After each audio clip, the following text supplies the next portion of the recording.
It all started with the story of three families from the Helios Empire, where in each new generation, children with unusual abilities were born. The first family, the El, amazed with their knowledge of the structure of the universe and their ability to process the accumulated experience of humanity. The second Erebos was famous for its valiant warriors, experts in the use of cold weapons and masters of martial arts. And finally, the third one, Leroy, did not have a specific predisposition, but tried to cover as much as possible of diverse skills and abilities from various spheres of life. But one day, a girl named Letitia appeared in this family, who, despite all attempts, could not show any abilities in herself, and at the same time, she was the eldest daughter. The heiress of the Leroy family was not only completely devoid of talent, but was also no different from ordinary teenagers, neither in intelligence, nor in beauty, nor even in height. In fact, she was the most ordinary girl. Her sister Diana was a shining beauty in high society and amazed everyone with her attractive appearance. Brother Emil many times surpassed all others in intelligence, wisdom, and deep knowledge in various spheres of life. Xavier had the same blood as Letitia in his veins, but he was an outstanding fighter and incredibly skilled with his sharp blade. And even little Irene delighted with fantastic successes in magic and the craft of sorcery, having the makings of strong magic. At the same time, Letitia never envied her brothers and sisters. She admired them, was proud of her relationship, and was unpleasantly shocked when she found out that they did not like her and were ashamed of her.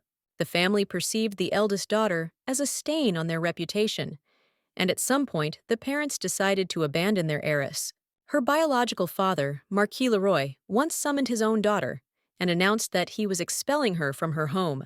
The girl tried to convince him, cried, and begged, but the head of the family was adamant and did not change his decision, abandoning the innocent little girl to her fate. The man was stern and said that Letizia could no longer call herself his daughter, since he was rejecting her. Then the Marquis added that she should immediately leave the walls of the family mansion and forget the way back forever. In fact, the young girl was deprived of everything in one moment: of future family friends and hopes for a comfortable existence with a famous surname. The elder sister cried bitter tears and did not understand why fate had treated her so cruelly and mercilessly. Letitia walked along the night corridor of the house that no longer belonged to her and longingly recalled the years of happy, carefree life spent within the walls of the family mansion. The former Leroy stopped in front of the knight she loved to play around. When she was still a child, she fantasized that in a moment of danger, he would definitely come to life and protect her. But this was not so. The world around was literally splitting into pieces, the fragments of which flew towards the girl and painfully wounded her trembling soul. The society often discussed the young children of the Marquise, who were distinguished not only by their beauty and health, but also by their unusual abilities and talents. And whenever the conversation in high society turned to the heirs of Leroy, at some point someone remembered Letitia, who was deprived of any talents. It was very unpleasant to hear snippets of such conversations, and the girl always shuddered at such speeches. However, the eldest daughter always pretended not to notice this attitude and continued to live her old life, because it was not her fault that her abilities had not awakened until now. More than anyone else, Marquis Leroy himself was concerned about the situation. He was very worried about this, and at some point began to think that this girl was not his daughter, but a complete stranger to them. The Marquise noted that there were children in their family who had already shown themselves, and therefore the situation, although unpleasant, was not at all critical, since 4 out of 5 children still had abilities. Letitia began to ask her parents for forgiveness for her lack of any noticeable gift, but the head of the family did not calm down. He tried to extract from his eldest daughter at least some small, even completely useless, but obvious to those around gift. However, the girl could offer nothing to her father to calm his troubled mind, and only asked for forgiveness once again. This only made the man even more angry, and he started shouting, accusing his daughter of having a gift for irritating him with endless apologies. His wife tried to distract the Marquise from his bad thoughts, but he continued and said that every time he saw Letitia, he felt deep disappointment and annoyance. Heiress Leroy looked at her parents and suffered because she was constantly accused of something she had nothing to do with, because abilities awakened in everyone suddenly. The girl clutched her dress in her hand as she watched the marquise search for a way to calm her husband.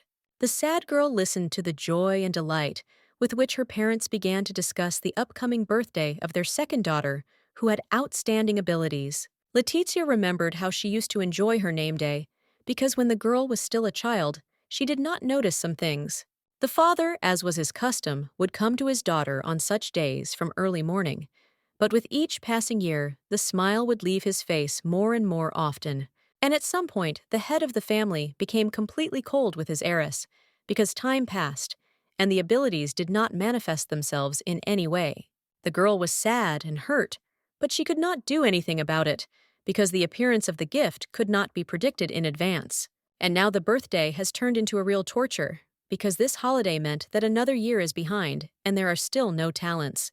The thought only grew stronger in her head, that to some extent it was her fault, although there was no obvious reason to believe so.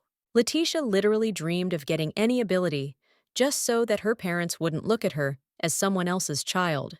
And then her brothers would pay more attention to her than to reading smart books. If she had a gift, they would not turn away from their sister, as if she were an empty space, avoiding any conversation or simple communication on abstract topics. And even the youngest sister would look at Letitia as her equal, and not with pity and regret.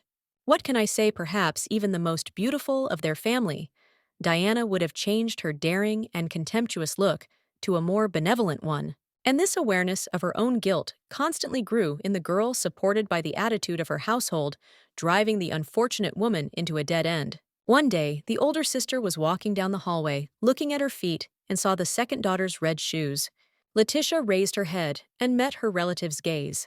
Instead of greeting her, or even the usual contemptuous silence, Diana said that when she walked down the corridor, Letitia was to step aside without reminders or warnings. The girl was used to being treated badly, but rudeness and boorishness were new to her, so she was taken aback when she heard such a phrase. The sister noticed that she was of no use. Moreover, she was constantly getting underfoot, and she should understand this. Letitia became upset and began to apologize, as she usually did when she had conflicts with her relatives. At first, the beauty of the family's gaze depicted contempt and discontent. But then she raised an eyebrow and asked how long their family must endure this shame within the walls of their home.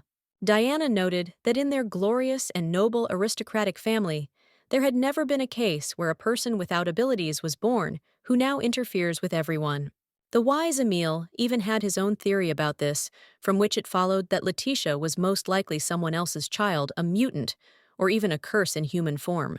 Thoughts about the imperfection of a member of the family hindered Xavier in his endless training and fights. And little Irene could not concentrate on learning new spells. She was so worried about her older sister's failure. Hearing such a harsh stream of humiliating words, Letitia asked her sister to immediately stop this bullying.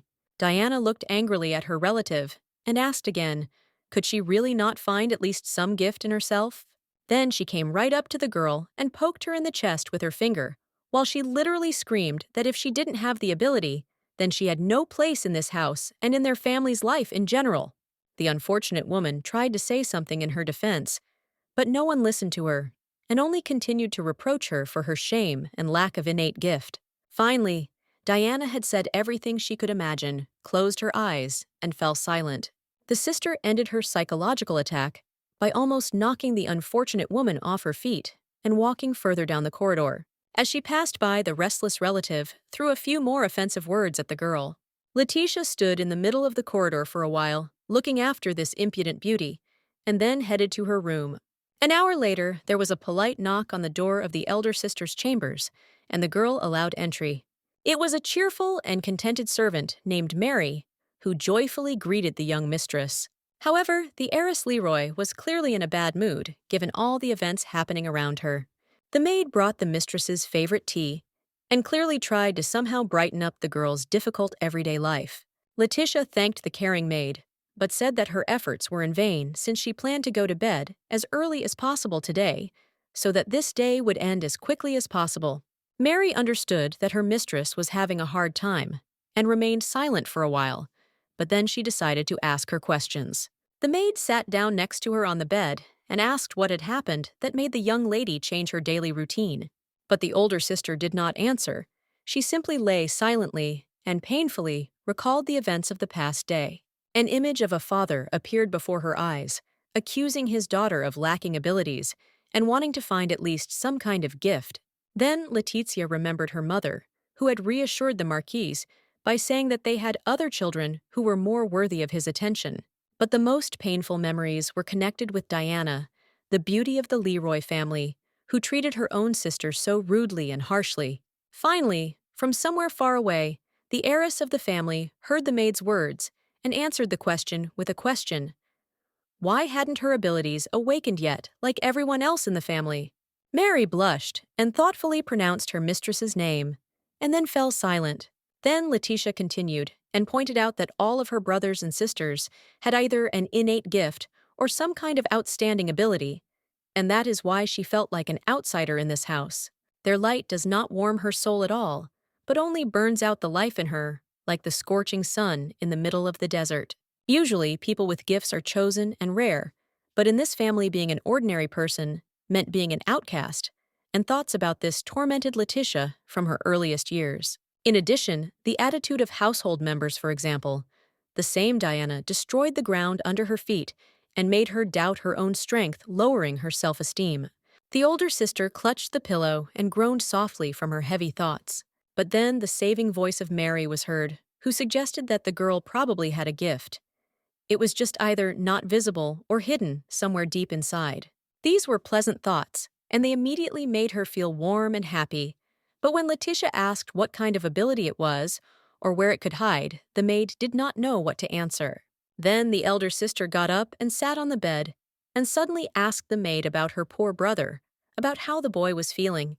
Mary replied that her relative was in a stable, serious condition, and could not recover, but the disease was not able to prevail, and doctors were recommending a very rare and expensive medicine.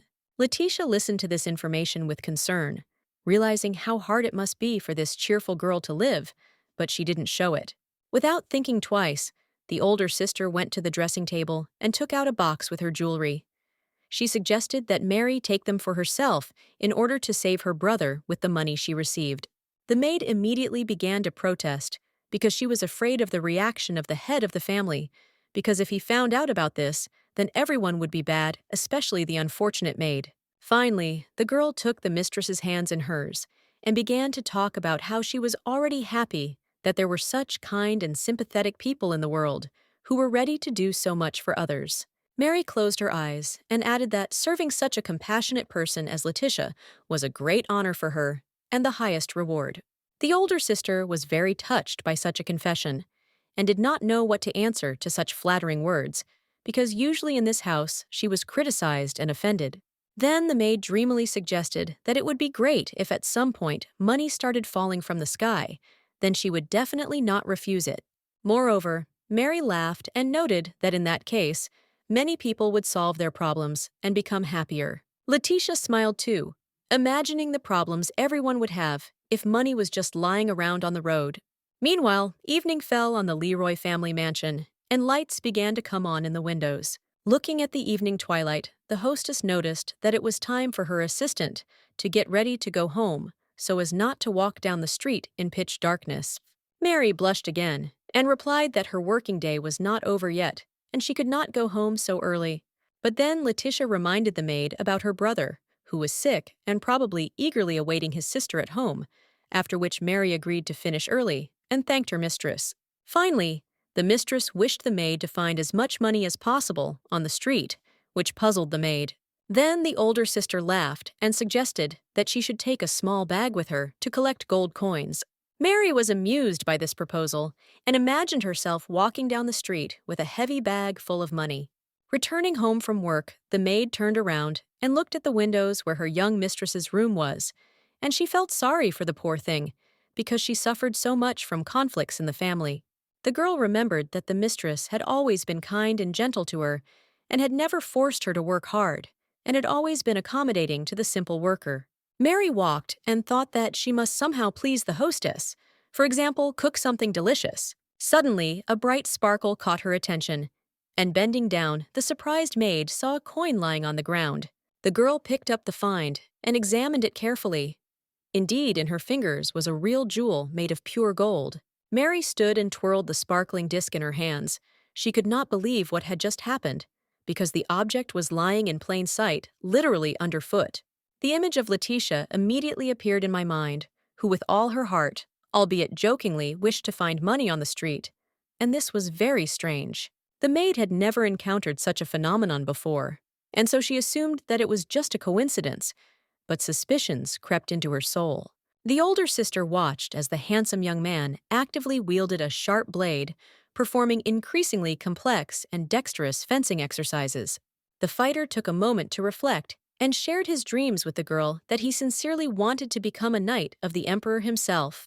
Letitia raised her fists and said that from this day on, she would perceive her fiancé exclusively as a valiant warrior, and one day he would receive the desired status. Several years later, when the boy had grown stronger, matured, and trained, he went to take the exam to become an imperial knight, and the girl spent the entire day dreaming about her victorious hero.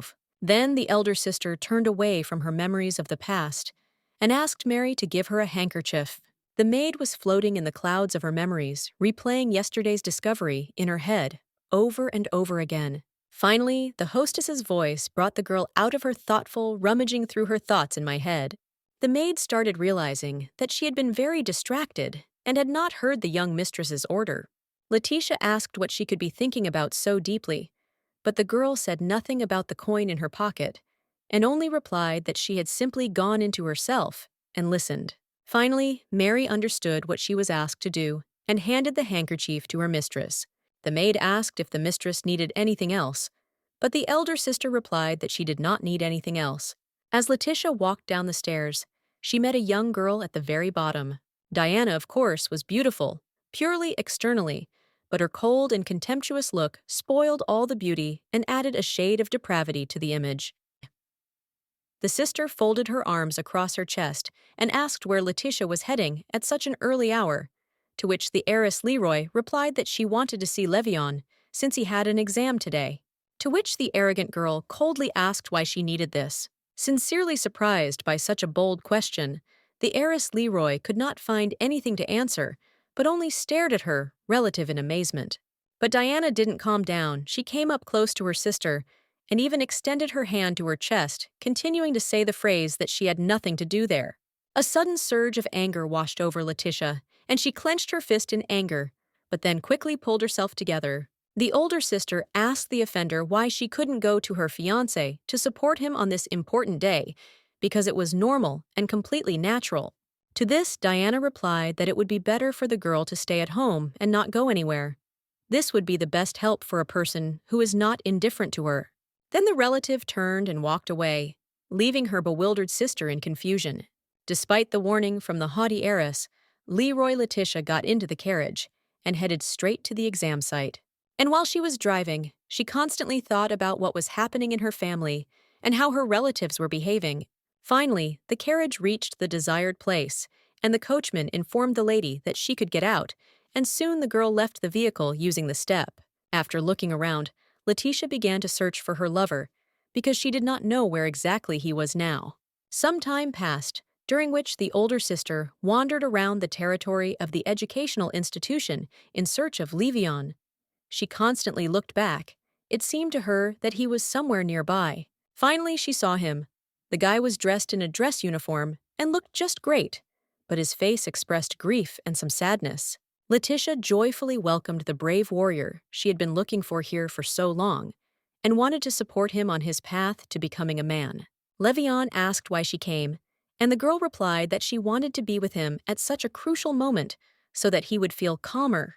However, the guy did not seem happy about his bride's visit.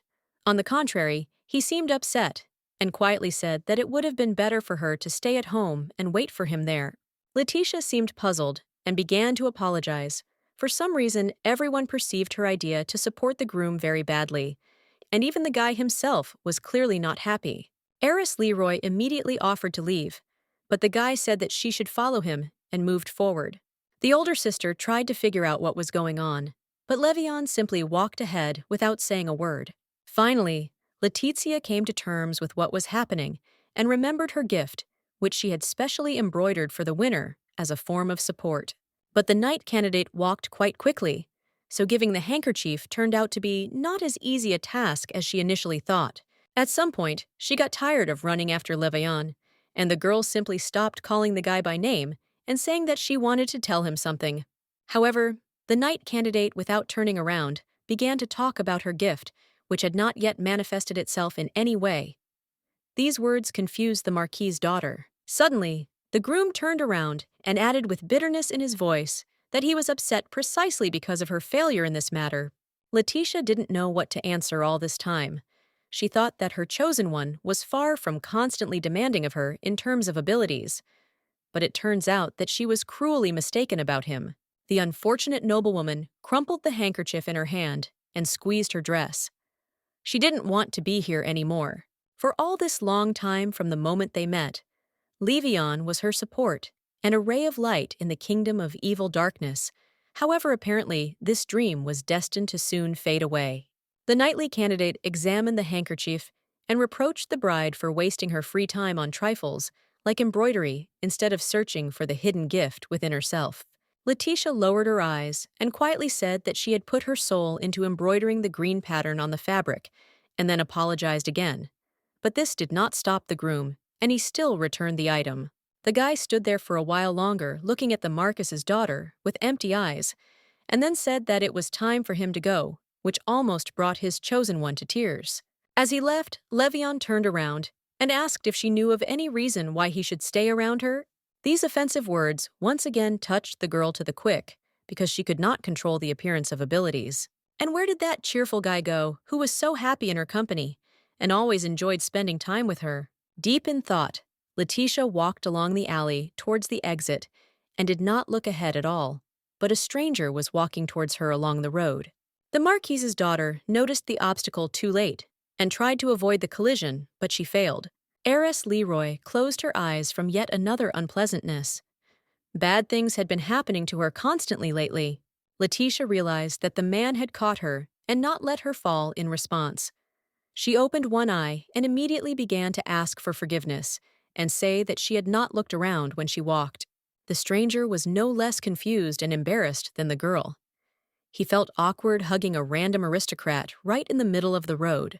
The Marquis's heiress noticed his hand covered in fresh blood and asked if everything was okay with him. The young man hastened to assure the girl that everything was fine, especially when she began to doubt his words. The stranger added that all these were minor details, because the main thing was that the lady was not harmed during this incident, after which the guy turned around and walked away quickly. The Marquis's daughter called out to her savior in such a plaintive voice that he could not resist and turned around. Letizia quickly approached and handed the man a gift that she had personally embroidered for her fiancé. Perhaps the piece of fabric would be useful, at least in such a situation. Taking the handkerchief with both hands, the girl with an unhappy look handed it to the unknown gentleman and sadly asked him to accept this modest gift. The guy felt very awkward accepting souvenirs from a random passerby, but he saw that this was extremely important for the young aristocrat. Closing his eyes, he thanked the noblewoman for this accessory and carefully placed the handkerchief in the inside pocket of his jacket. However, this gesture made Letitia even more confused, and she immediately began to protest. It seemed strange to her why the guy, instead of wiping away the blood, simply hid the square of cloth. The stranger calmly replied that he could not stain such a nice souvenir, as he considered it indecent towards a lady. Then the man blushed a little and added that, for him, after their meeting, this scarf became more valuable than gold. Letizia was very surprised to hear that her work was called a treasure. She of course appreciated her work and time invested in embroidery, but she could not imagine that a stranger was capable of this. The Marquis's heiress laughed at the thought that she was capable of creating expensive things. Then the girl took the handkerchief from the hand of the unknown gentleman and without thinking twice began to bandage his wound. The guy was noticeably upset when he saw that the gift was now completely dirty, and he hurried to tell the girl about it. However, Letitia hastened to assure the young man that she was very pleased to somehow repay him for his kindness, and she had no intention of returning the handkerchief. The bandaged wrist was indeed no longer bleeding, but the Marquis's daughter was in no hurry to let go of the warm and strong hand. For some time, the young people looked at each other attentively, while the aristocrat looked very happy and contented, and the nobleman looked confused and surprised. Finally, the guy, not hiding his embarrassment, asked the name of the unfamiliar lady, who turned out to be such a skilled nurse. The Marquis's daughter smiled broadly and said her name Letitia, and then the family name Leroy. Shortly before this meeting, a knighting exam was taking place on the training ground for a man who accidentally collided with Letitia, and his opponent fell and rolled on the ground from a powerful blow. The guy calmly looked at the fallen man and seemed to be thinking about something of his own. The audience actively discussed the candidate's maneuvers and also recalled his incomplete social status, since by blood he was the son of a duke, but had not yet undergone the rite of inheritance of the title. The difficulty was that the young man could not afford to carry out this expensive ritual due to the poverty of his family, and the elite was extremely reluctant to accept talented but poor nobles. When the boy was taking the exam for the first time, it was at that very time that his mother, the Duchess, suddenly died. The second attempt to pass the test ended with creditors raiding the house and robbing the already modest family blind. Therefore, the stranger was prepared for the upcoming negative consequences, but he could not think of any other options to break into high society. He looked at his hand covered with fresh abrasions and wounds as a result of the fight, and thought that his whole life was a series of difficulties and failures. And the Duke's son also thought that he was very tired of fighting, and felt that all his strength had practically run out. The boy hated himself for this weakness, and deep down, he believed that a descendant of a noble family should show more fortitude and determination regardless of the circumstances. And so when he was walking from another fight, he accidentally ran into an unfamiliar girl. Reflexes allowed the guy to catch the stranger and save her from an inevitable fall onto the hard floor slabs. But at that moment, the wound on his palm opened up. The girl was pretty and very sweet, constantly apologizing and making excuses for her own absent-mindedness. Apparently, she was also as self-absorbed as the knight candidate and tried to make amends for her guilt as quickly as possible.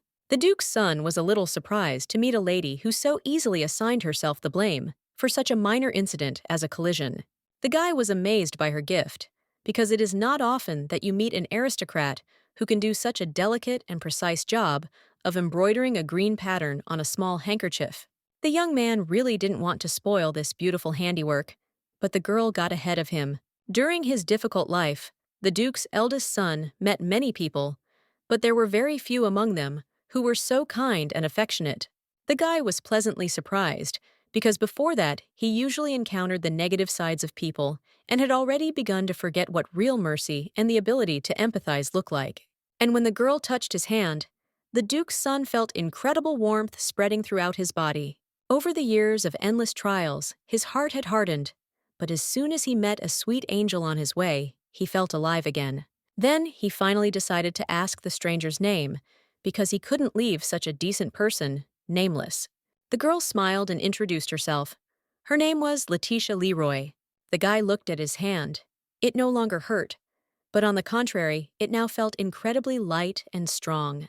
It was a wonderful and unexpected acquaintance. The young lady literally beamed with delight that she had managed to help someone, and that her creation had not been in vain. The Duke's son caught himself thinking that lately he had been experiencing nothing but troubles and misfortunes, and then suddenly there was incredible luck and a pleasant acquaintance. After some time, the guy returned to the area where the fencing exam was taking place, and was surprised at how easily he managed to defeat his opponent, this time knocking the sword out of his hand. The examiners loudly acknowledged the complete and unconditional victory of Enoch of the Achilles family. And then, to the boy's surprise, it was announced that the Duke's heir had passed the last of the entrance exams and was gaining access to the final test to increase his social status. The panel of stern judges also mentioned that the candidate had won despite his injury, and it is precisely the ability to fight and win through pain that is the quality of a true knight. It was getting dark, but the lights had not yet been lit at the Leroy estate, as it was still quite light, and there was enough daylight. Mary joyfully greeted her mistress, whom she had been waiting for so long from her trip to the city. But the maid immediately dropped everything as soon as she saw that the young mistress's hand was covered with stains of dried blood. She began to examine her fingers, and wonder how she could hurt herself in the city. But Letitia hastened to reassure the maid, saying that she was fine and that it was not she who had hurt herself. Mary immediately calmed down as soon as she learned that the owner had not received any damage and offered to immediately wash her new handkerchief, which she had noticed during the day. However, the Marquise's heiress smiled and said that there was no need for this, since he was stained with blood. She felt good about remembering the boy she had given some medical attention to and taken care of his wound. Catching the maid's surprised look, Letizia replied that she had given the accessory to a person who needed it more than she did. And besides, it was not her last scarf. Mary reluctantly agreed with the hostess's arguments and returned to cleaning, but then remembered that she wanted to know what gift the lady was planning to give to her second sister, Diana. But the Marquise's daughter raised her finger and replied that she understood the girl's curiosity, but did not want to reveal her secret ahead of time. There were many guests at the birthday party of the beauty from the Leroy family, and everyone happily congratulated the heiress on this holiday. In her response, Diana thanked those gathered for their attention, warmth, and care, and added that she had never had such a vibrant name day celebration. Letizia made her way among the guests to personally congratulate her sister on this special day, but she could not find hers. Finally, the search was crowned with success, and she saw her second daughter, who stood out from those around her with her beauty and brilliance. The Marquise's daughter addressed Diana by name with a smile, and thus attracted her attention. Seeing Letitia, the birthday girl's face immediately changed and became sad and wary. She rudely asked her sister why she came and what she wanted. Young Leroy replied that she wanted to congratulate the heiress on this bright holiday, to which the girl uttered cold words of gratitude. Then the older sister handed over a box with a gift and accompanied it with a congratulatory phrase. Diana immediately covered her face with a fan and looked strangely at the object frozen in Letitia's hands, and her eyes expressed horror and extreme hostility. This silent scene dragged on for quite some time, because those around began to pay attention to the two sisters. It was obvious that the birthday girl was afraid of the gift, but a crowd of her girlfriends had already gathered around, and they all repeated that they really wanted to know what was hidden there and asked to open the box immediately. Inside was a large bright brooch with a huge green stone in an elegant frame with a bow. One of the noblewomen noted that such decorations were very popular several years ago, but have now gone out of fashion. But another noted that it does not matter, because the product is really beautiful. Diana silently listened to the various comments from random viewers and continued to examine the souvenir. Finally, the birthday girl interrupted her train of thought and abruptly slammed the box with the decoration shut. The woman standing next to the Marquis's daughter said that if she had known about this gift, she would have made another surprise herself. Diana asked, "Why?" Then the lady took out her present. It turned out to be a brooch, which the birthday girl had once praised for its beauty and high level of detail. The heiress of the Marquis immediately put on the accessory and admired its elegance and shine, and also added that she would take care of it with all her might. Everyone clapped happily and began to congratulate Diana on her wonderful wardrobe update, and only Letitia stood there sad and almost crying. Suddenly, the birthday girl looked at her relative with pity because she had prepared for this day and chosen the present herself. Diana then invited those around her to continue the celebration without her, and said that she and her sister needed to take all the gifts to her room. And while the two sisters slowly moved towards the doors, the guests followed them with long glances and talked about something. As long as the girls remained in full view of the crowd of visiting nobles, Diana behaved calmly and with restraint. But as soon as the Leroy heirs disappeared behind the doors, the younger sister pounced on Letitia with anger and reproaches.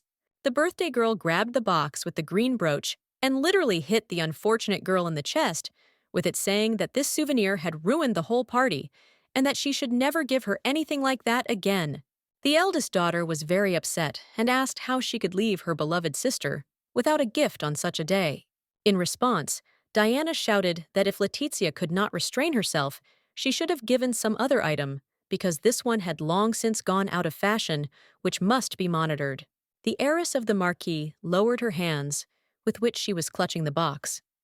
She was very hurt and offended by the fact that all attempts to improve relations in the family had failed.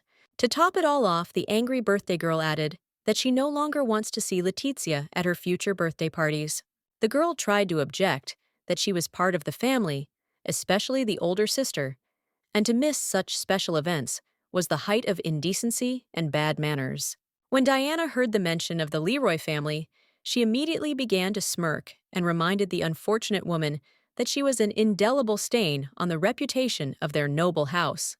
Letitia replied that she did not understand what was being discussed and asked her sister to express herself more clearly.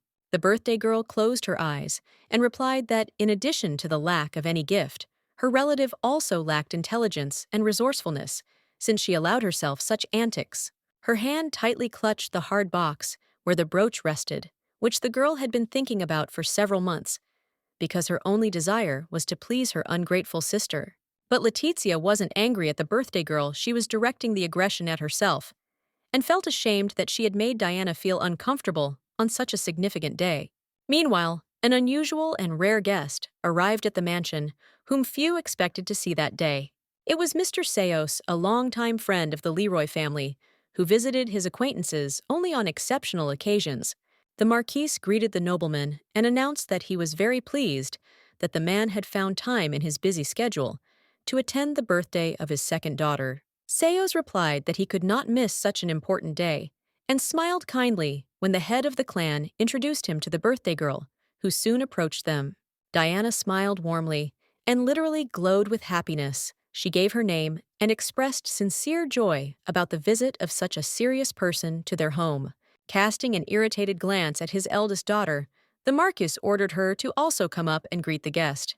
The girl came up and stopped at some distance, not daring to come closer, and then introduced herself. A few minutes later, Letitia asked everyone for forgiveness, and citing poor health, asked permission to leave the celebration. The father was very unhappy with her request, and reproached his daughter for not even being able to celebrate her own sister's name day with her presence. Sayos had been watching the girl closely all this time, and kindness and good attitude could be seen in his gaze. Then Diana asked permission to leave the men to join her peers and continue celebrating her birthday, to which she immediately received consent. And while the sisters were leaving and the head of the house continued to tell something to the visiting guest, he looked at the girls and thought about something of his own. Sayos drew the Marquise's attention to the fact that his second daughter was receiving maximum attention and care, to which the man replied that this was indeed the case, and that she was very important to the family. And then Diana's father added that this was what distinguished her from his eldest daughter, Letitia. And then the guest asked what was wrong with her. The owner of the house replied that many years had passed since she was born, but not a single ability had awakened in her, and these words made Sayos think deeply. For centuries, the Leroy family has been known for its outstanding magicians, scientists, fighters, and representatives of other directions, where blood relatives occupied leading positions. And there have never been any cases where children were born into a family who were deprived of any outstanding talents. Sayos asked the Marquise about Letizia again, and then expressed a desire to personally talk to the girl, but not today, but another time when the time was right. The guest found it very strange that such an outstanding family had produced the most ordinary girl, and he wanted to understand this unusual situation. Once upon a time, many, many years ago, when the Leroy family was going through hard times, the Marquise was carrying a child under her heart. At the same time, the new project of the head of the family failed, and the family found itself on the brink of financial disaster. To top it all off, the birth was very difficult, and as a result of the birth of her first child, Letizia, the doctors told the Marquise that she would never be able to become a mother again. However, after some time, the head of the Leroy clan managed to conclude an extremely profitable agreement, and financial problems left their house forever. In addition, the mother's body began to recover rapidly, and very soon the woman regained her lost health. And with each year, the family grew stronger and became richer and more powerful, growing not only with material goods, but also with new children, of which there were already 5. Naturally, all this time, the head of the family was asking himself the same question. What was the reason for this unprecedented rise in success, well-being, and health? The result of these reflections was the parents' opinion that the source of luck was Diana, their second daughter, since in terms of time, it was her birth that coincided with the joys that had befallen them. The Marquis expressed this idea during his next meeting with Mr. Seos, insisting that their family's success began with her birth. The guest listened attentively to the owner of the house and drank aromatic tea, and then asked what unique ability Diana had. The Marquise proudly said that her gift was to create a rain of flower petals, usually from red roses. And while the head of the house was enthusiastically talking about this ability, Seos thought that his friend was literally obsessed with the second daughter and asked about Letitia because she seemed nice to him. The Marquis simply waved it off and called the girl a shameful stain on the family's biography, meaningless and useless, to which the guest noted that one cannot be so cruel to one's own children.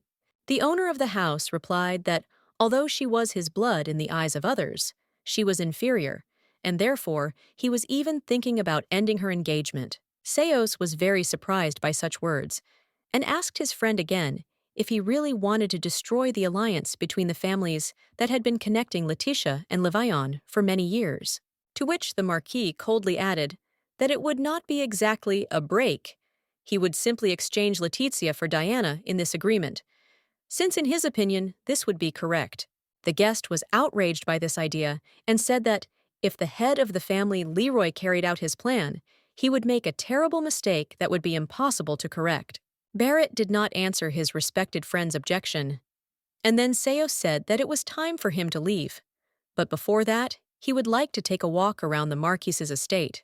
The owner offered to keep the gentleman company, but he politely declined, citing the fact that he had been there many times and wanted to walk alone. The Marquis watched his guest and thought that their conversation had not been as pleasant as he had planned.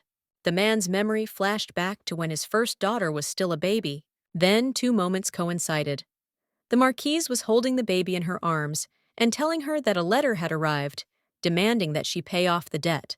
Barrett became very angry about this and unconsciously began to associate the problems with the first child. But by the time Diana was born, things were looking up, and that also created an unbreakable bond within the man, especially when the head of the clan received the long-awaited letter, which stated that he had agreed to conclude an extremely profitable deal with him. And the young father automatically, without thinking, attributed all further successes in the family's life to the birth of his second child. Now Barrett's thoughts were occupied with how to discuss with Marquis L, as delicately as possible, the planned rearrangement of brides so that Diana would marry Levian instead of Letitia. Sometime later, when the family was having dinner at the table, the father asked his second daughter how she had spent the day. The girl smiled and told about how they had a nice conversation with the heir of the Marquis of Alem, drank tea, and had a fun time. Letitia, who was sitting opposite, almost dropped her cutlery at this news because Levion was her fiancé. Barrett said that it was very good, and Diana added that the guy gave her a souvenir for the past holiday and apologized for not coming to her birthday. The second daughter fixed her hair and showed her new bracelet on her wrist, which she received from the son of the Marquis of Elame. The older sister stopped eating. She sat with her mouth wide open and could not believe that this was really happening to her. It turns out that Levian came not to her today, but to her relative. Letitia sat at the table, but did not hear how her brothers and sisters vied with each other to tell their father about their successes in their studies, magic, fencing, and knowledge of the world. She thought about the fact that her fiancé was no longer hers. The girl felt unwell because it was a real nightmare to live in a house where not only did your family and friends dislike you, but they even allowed themselves to openly knock the last support out from under your feet. Finally, unable to bear the abuse, the eldest daughter stood up and asked permission to leave the shared meal, citing poor health. The father gave silent consent and watched coldly as his own daughter, reeling from nervous shock, left the table. When the door closed behind the older sister, the man turned to Diana and asked what she thought of the young heir of the Marquis of Elam, and without waiting for an answer, he added that he wanted to discuss with her the idea of concluding a marriage union between his second daughter and Leviand. Hearing these words, silence reigned at the table. Brothers Emil and Xavier were clearly shocked by such a proposal for their relative. Irene's mouth dropped open in astonishment, and she asked her father to repeat what he had just said. The head of the family slowly wiped his mouth with a napkin and noted that he intended to talk to Levian's father in the near future and break off the engagement between his son and Letitia, and then propose Diana for this position. The girl did not know what to answer. Of course, she liked the young and handsome young man, but she had never seriously thought about marrying him because he had been engaged to her sister for many years. The Lady of the Flower Rain was silent for a while, and then she made a decision and told it to her father. After some time, Letitia ran into her sister at the exit of the house, and she as usual asked where the first daughter was going. When Diana heard that her relative was planning to meet her fiancé Levion, she smiled and began to giggle. And then she closed her eyes and began to sigh. This behavior seemed strange, and Letitia asked, "What's wrong?" But the sister did not answer, but continued to grimace. Then the girl repeated her question in a raised tone. For quite some time now, a painful thought has settled in the soul of the elder sister, as if she had fallen into a sticky web, which is not so easy to see, but its strong threads secretly fetter her every movement. Suddenly, Diana took a step and came very close to her relative, although before she tried to keep as much distance as possible. Moreover, the heiress of the Marquis put her hand to her mouth and began to whisper that she really felt very sorry for her sister, although the face and behavior of the mistress of flowers said the opposite. Letitia timidly asked to explain these words, but the beauty only smirked and remained silent. Then Diana did something she never allowed herself to do. She touched her shoulder and adjusted the hem of her dress, adding that these words were just a joke that should not be taken seriously. To top it all off, the girl waved to her sister and wished her a joyful meeting. Letitia knew that the clouds were gathering over her, but she didn't know what was going to happen or what she should do in such a situation. Meanwhile, the weather outside was excellent, and nothing foreshadowed trouble. The bride was getting ready for another meeting with her groom, but in her head, she kept replaying her recent conversation with her sister. Finally, the first daughter Leroy arrived at the scene and opened the door with her hand to enter the hall where Levian was waiting for her. The guy was sitting on the sofa and drinking tea.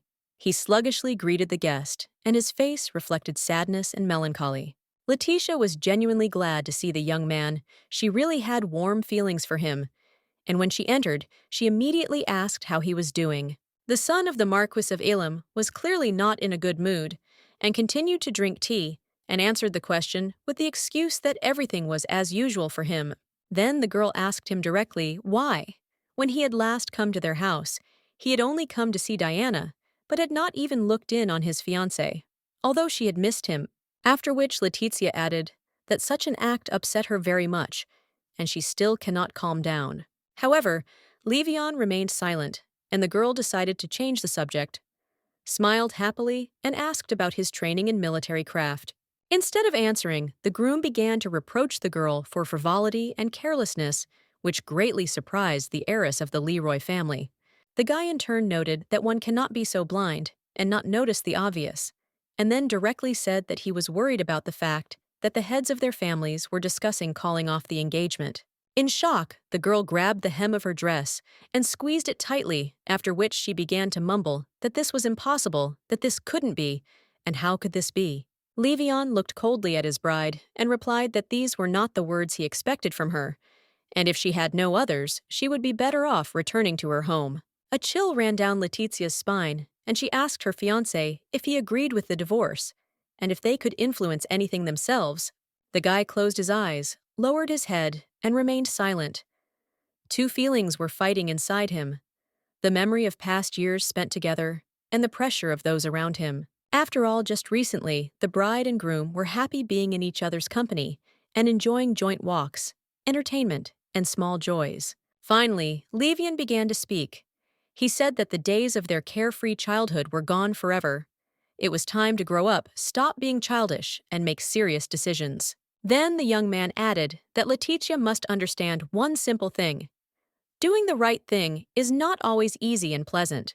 Deep down, the Marquis's daughter already understood what her fiancé was getting at, and bitter tears immediately began to flow down her cheeks, but she still asked what he wanted to say with this phrase. The guy stood up silently and looked longingly at his bride, with whom they had spent so many bright days, and then he replied that the best solution in the current situation would be to dissolve their marriage. These words literally burned Letitia from the inside, after which the whole world that she had built around this wonderful man crumbled like a house of cards. But at the same time, clarity came to the Marquis's heiress, because all her sister's words, hints, and the silence of her household, all of this now fit together into a big, terrible puzzle where there were practically no gaps left. A cold horror began to cover the ex-bride like a dark veil, because it turns out that all this time those around her, and even Levion himself, knew perfectly well about the impending dissolution of the engagement, but remained silent. The light carriage slowly drove along the bright green alley, illuminated by the rays of the daytime sun. But inside, there was a girl who was biting her nails with excitement because her whole life was rapidly rushing into the abyss. All sorts of questions flashed through Letitia's head. When did it all start?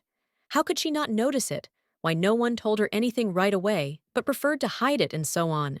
Suddenly, the Marquis's daughter had an unexpected idea and knocked on the glass, indicating to the coachman that they should stop in town on the way home and buy something there.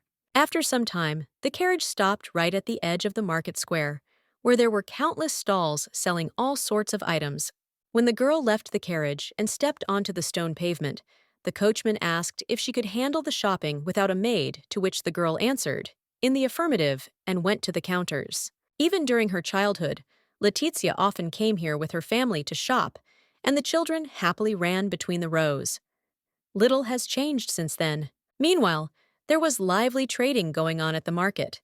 People were actively communicating, looking at the assortment, and making purchases. The girl looked at families with children and remembered herself at their age. At that time, they were all a big, friendly company. Letizia's attention was drawn to a local attraction where those who wanted to could test their aim. The Marquise's heiress remembered that this was once one of her favorite games, which she often played. The girl then saw the children trying to persuade her recent acquaintance to give them some money to try his luck, but he refused and said that it was all a ploy to make a profit. Suddenly, the Marquise's daughter stepped forward and said that she was ready to pay for their attempt with her coin. The guy looked at the girl and immediately remembered her because they had met the day before on the territory of the school for knights. The dark-haired sister immediately took advantage of the situation and began to thank the stranger with joyful delight for the unexpected gift. Leal then quickly grabbed the coin from the outstretched hand and turned to her brother, whose name was John, saying that they were very lucky. The young man covered his face with his hand, ashamed that his relatives, without waiting for the elder's permission, had taken advantage of Letitia's offer, and she was clearly happy about it. Meanwhile, the boy and girl went to the attraction. They stopped in front of a large target and began to look at each other hesitantly because they had no experience. The Marquis's daughter asked about the children, and the candidate for knighthood replied that they were his younger brother and sister, very active, and therefore brought him not only joy, but also trouble. The guy wanted to say something else, but he thought about it. It was obvious that he was uncomfortable being in such a situation. For a while, the young man simply remained silent and looked at Letitia, whom he did not expect to see here at all. Then the older brother folded his hands behind his back and said that he should have done it earlier, but somehow he didn't think of it right away. After which, the young man bowed and introduced himself in full form, stating his name and status. Enoch, son of Duke Achilles. Now there was no longer any uncertainty on the guy's face. He had completed all the formalities and felt much better. The aristocrat opened her eyes wide, blushed, and also introduced herself.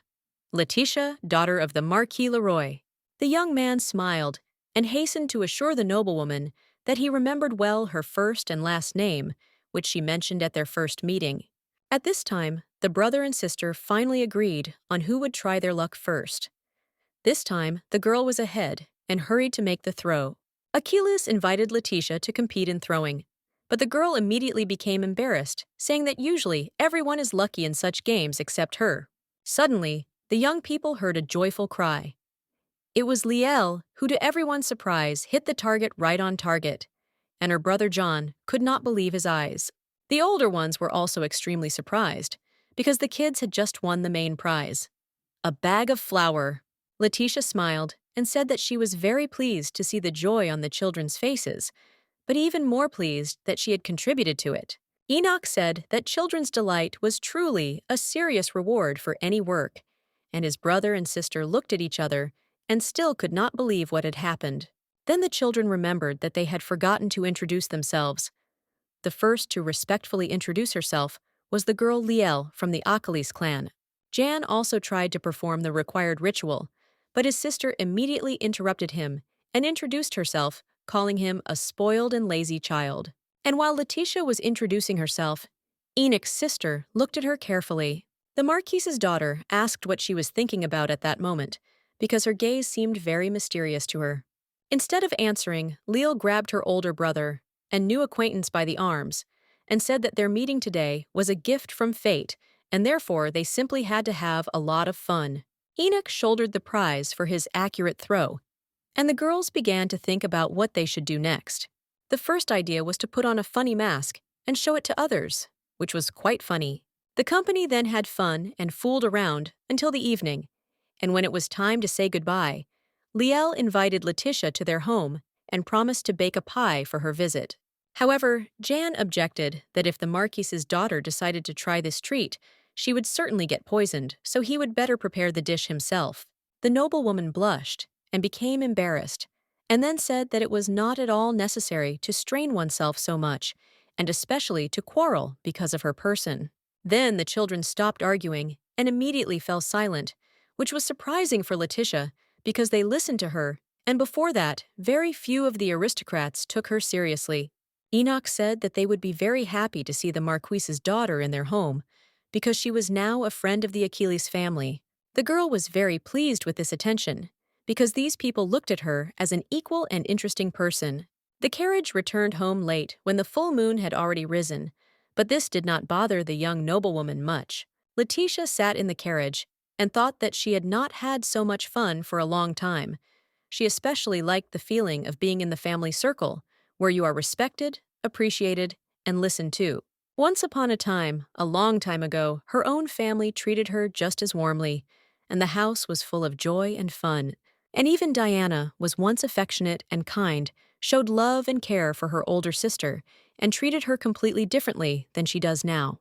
Then Letitia began to think about the son of Duke Aquilas, and what a happy family the young aristocrat had. Soon the carriage drove up to the house, and the girl, realizing what had happened, walked along the night path straight to the door.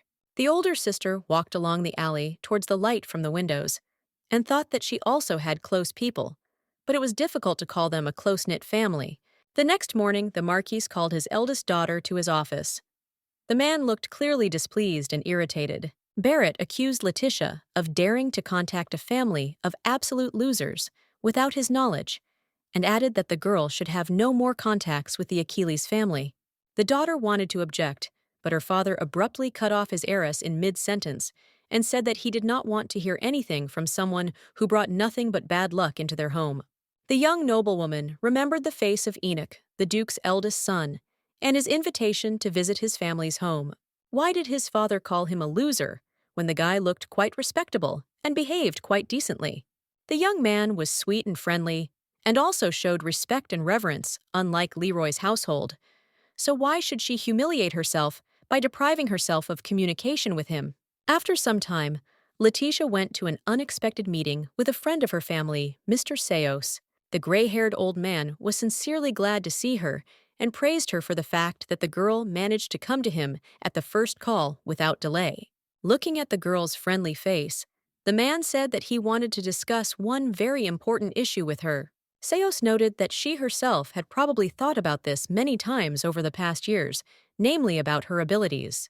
Letitia was surprised by such a topic for dialogue, and the noblewoman's insides sank because she was used to the fact that those around her usually began to blame her for all the troubles and failures, talking about her non-existent gift. Standing in the middle of a green alley under the overhanging branches of trees, the girl as usual began to justify herself and apologize. Seos said that the world around us is not as simple as it might seem at first glance, and sometimes in order to understand and comprehend something, years of training and personal experience are needed. Then the man invited the girl to share a meal with him at the table, because it was difficult for him to stand on his feet for a long time, due to his advanced age.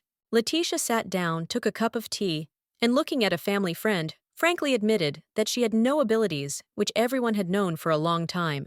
Seos looked at the tea and saw a petal fall from a tree onto the surface, and added that it was too early to draw such conclusions. Because she was so young, perhaps something was already happening around her unnoticed.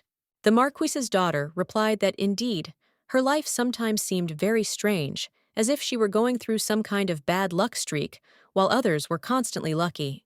The elder looked seriously at his interlocutor and asked how long ago these problems began, to which the girl replied that as soon as she passed from childhood to a more conscious age.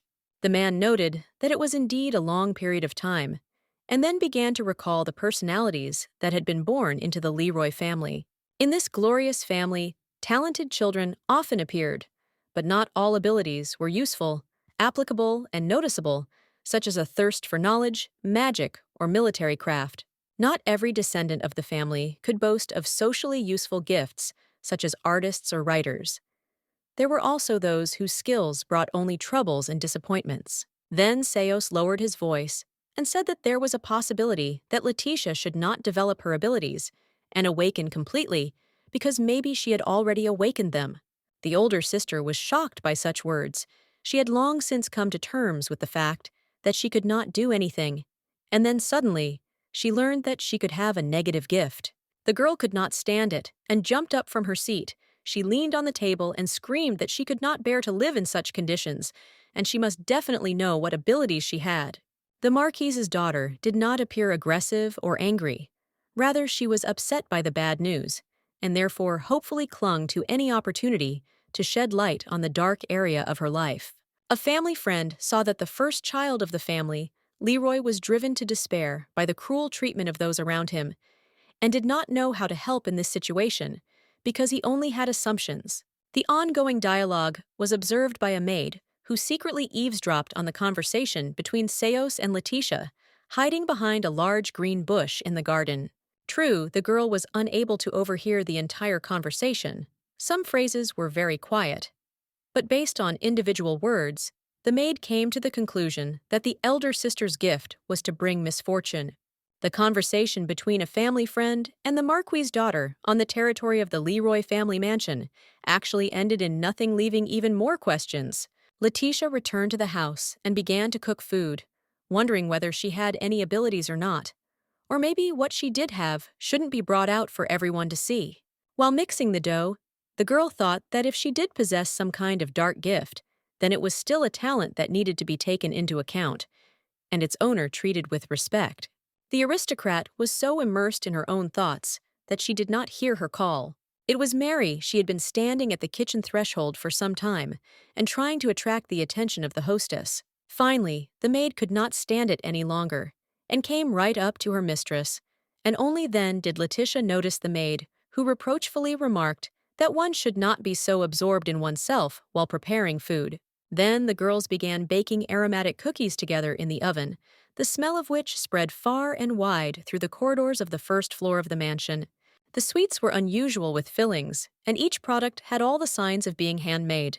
The hostess and the maid were having a fun and joyful time in the kitchen, and in the end, they had a whole tray which they were going to send to the hot coals. Literally before our eyes, the dough began to rise and open up so that a delicious and fragrant flower appeared above each mold. The girls were very pleased because if the dough had not risen, the dish would have been ruined, but everything turned out perfectly. Finally, when everything was ready, exquisite sweets were placed on the tray, which were pleasing to the eye and intoxicating with a pleasant aroma.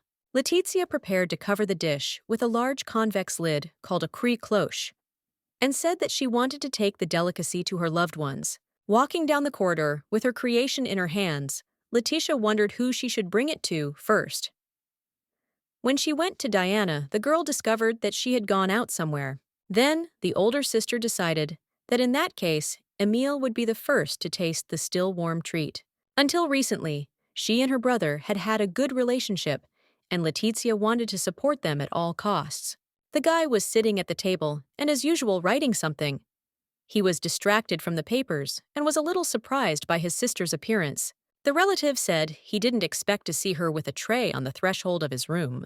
The girl revealed the purpose of her visit and reminded him that her brother had once been very fond of such sweets. The young man seemed puzzled and looked not happy, but rather confused, and then he replied that he was a bit busy at the moment for a snack. Letitia apologized for distracting her brother from his work and tried to leave his room as quickly as possible. Leaving Emil's chambers, the girl stopped and exhaled, and then began to think about who would be the second owner of the sweet dessert. The noblewoman caught herself thinking that she had expected a completely different reaction from her brother, but she decided not to be upset and continue her journey with cookies for the family. The image of Irene, the younger sister, who always loved sweets, immediately appeared in my head, and therefore the choice fell on her. The little girl still had a sweet tooth, so one might expect that her reception would be warmer. As soon as Letitia saw the young heiress Leroy walking down the corridor to her room, she immediately called her name. The little girl turned around and asked why her sister had come. The girl looked confused. The little sister's big eyes looked straight ahead, and with some surprise, there was neither joy nor sadness in them. The girl lifted the lid on the tray and said that she had prepared Irene's favorite treat, fruit cookies with figs, and suggested that they try it together.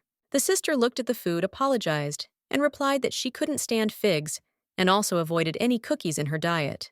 And when Letitia was surprised, reminding him that she had liked them just recently, the girl suddenly screamed that she hated sweets and did not understand why she had to repeat it.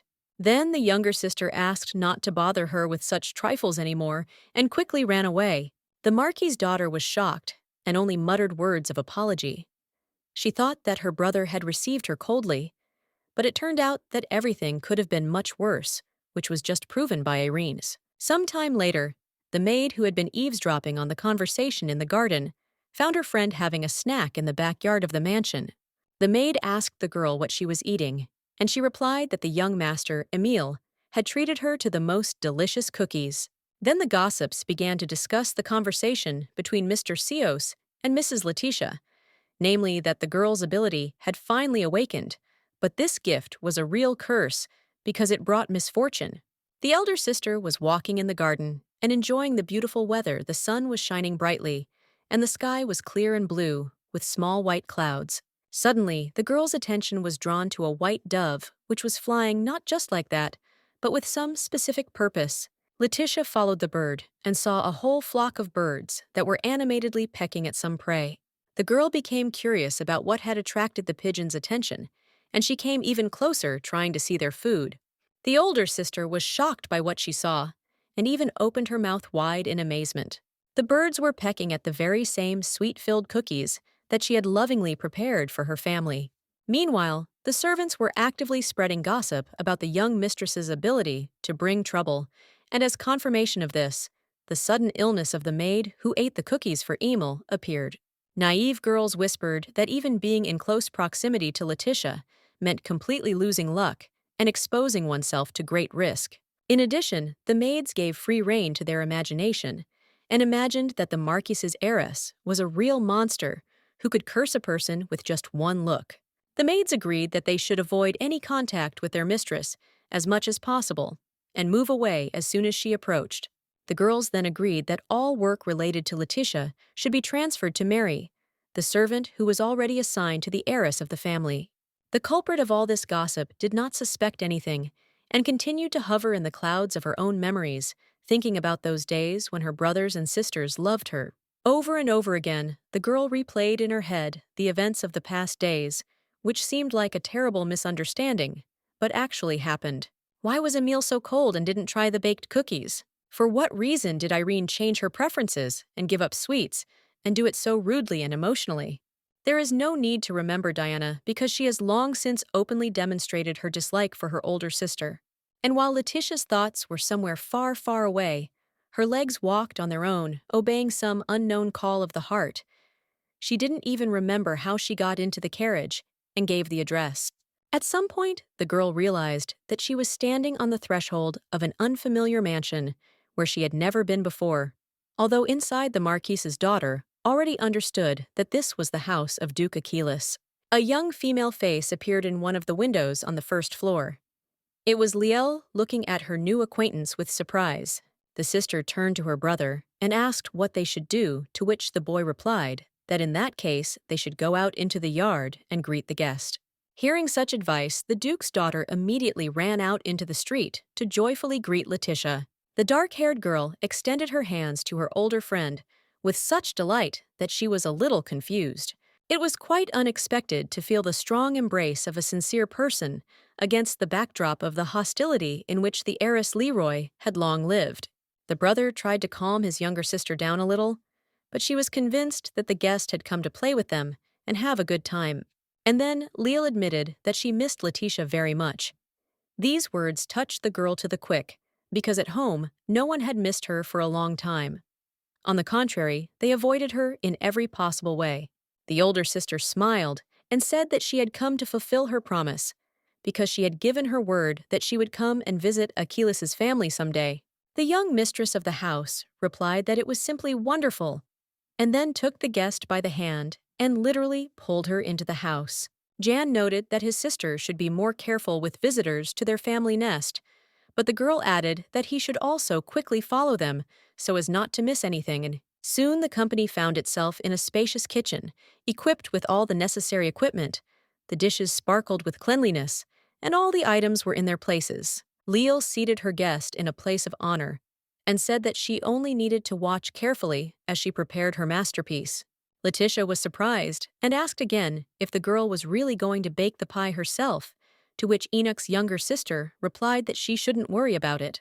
The Marquis's daughter smiled when she heard Jan ask the girl to calm down, because her older brother had strictly forbidden the children to make a mess in the house, and especially in the kitchen. However, despite the objections, Leal readily set to work, and her brother only threw up his hands, adding that his sister was an extremely stubborn person, with which Letitia immediately agreed. The guy added that if the guest felt the slightest discomfort from this fuss, he could stop everything immediately. She just had to tell him about it. And then the young man added that his sister is, of course, a good and sociable lady, but sometimes she acts too straightforwardly and decisively, which can cause misunderstanding and rejection among people she doesn't know well. Heiress Leroy assured Ian that everything was fine, and she felt great, and she was very interested to know how this culinary event would end. Looking at the diligent Lael, the guest added that the only discomfort she felt was due to the fact that she was simply observing and not taking personal part in the process. Letitia watched the process and caught herself thinking that no one had tried so hard for her in a long time, and it was funny and unexpected.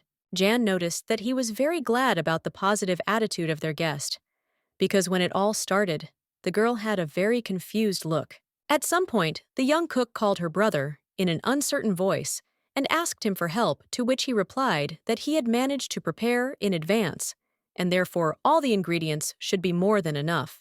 After a while, Letitia asked permission to join the process, saying that just watching was very boring. The children protested that they couldn't make their guest strain herself, but the girl assured them that she wasn't going to cook for them, but wanted to do something simple, like prepare apples. The Marquis's daughter completed her task quite quickly and skillfully, as evidenced by the whole bowl of peeled and cut into even slices apples.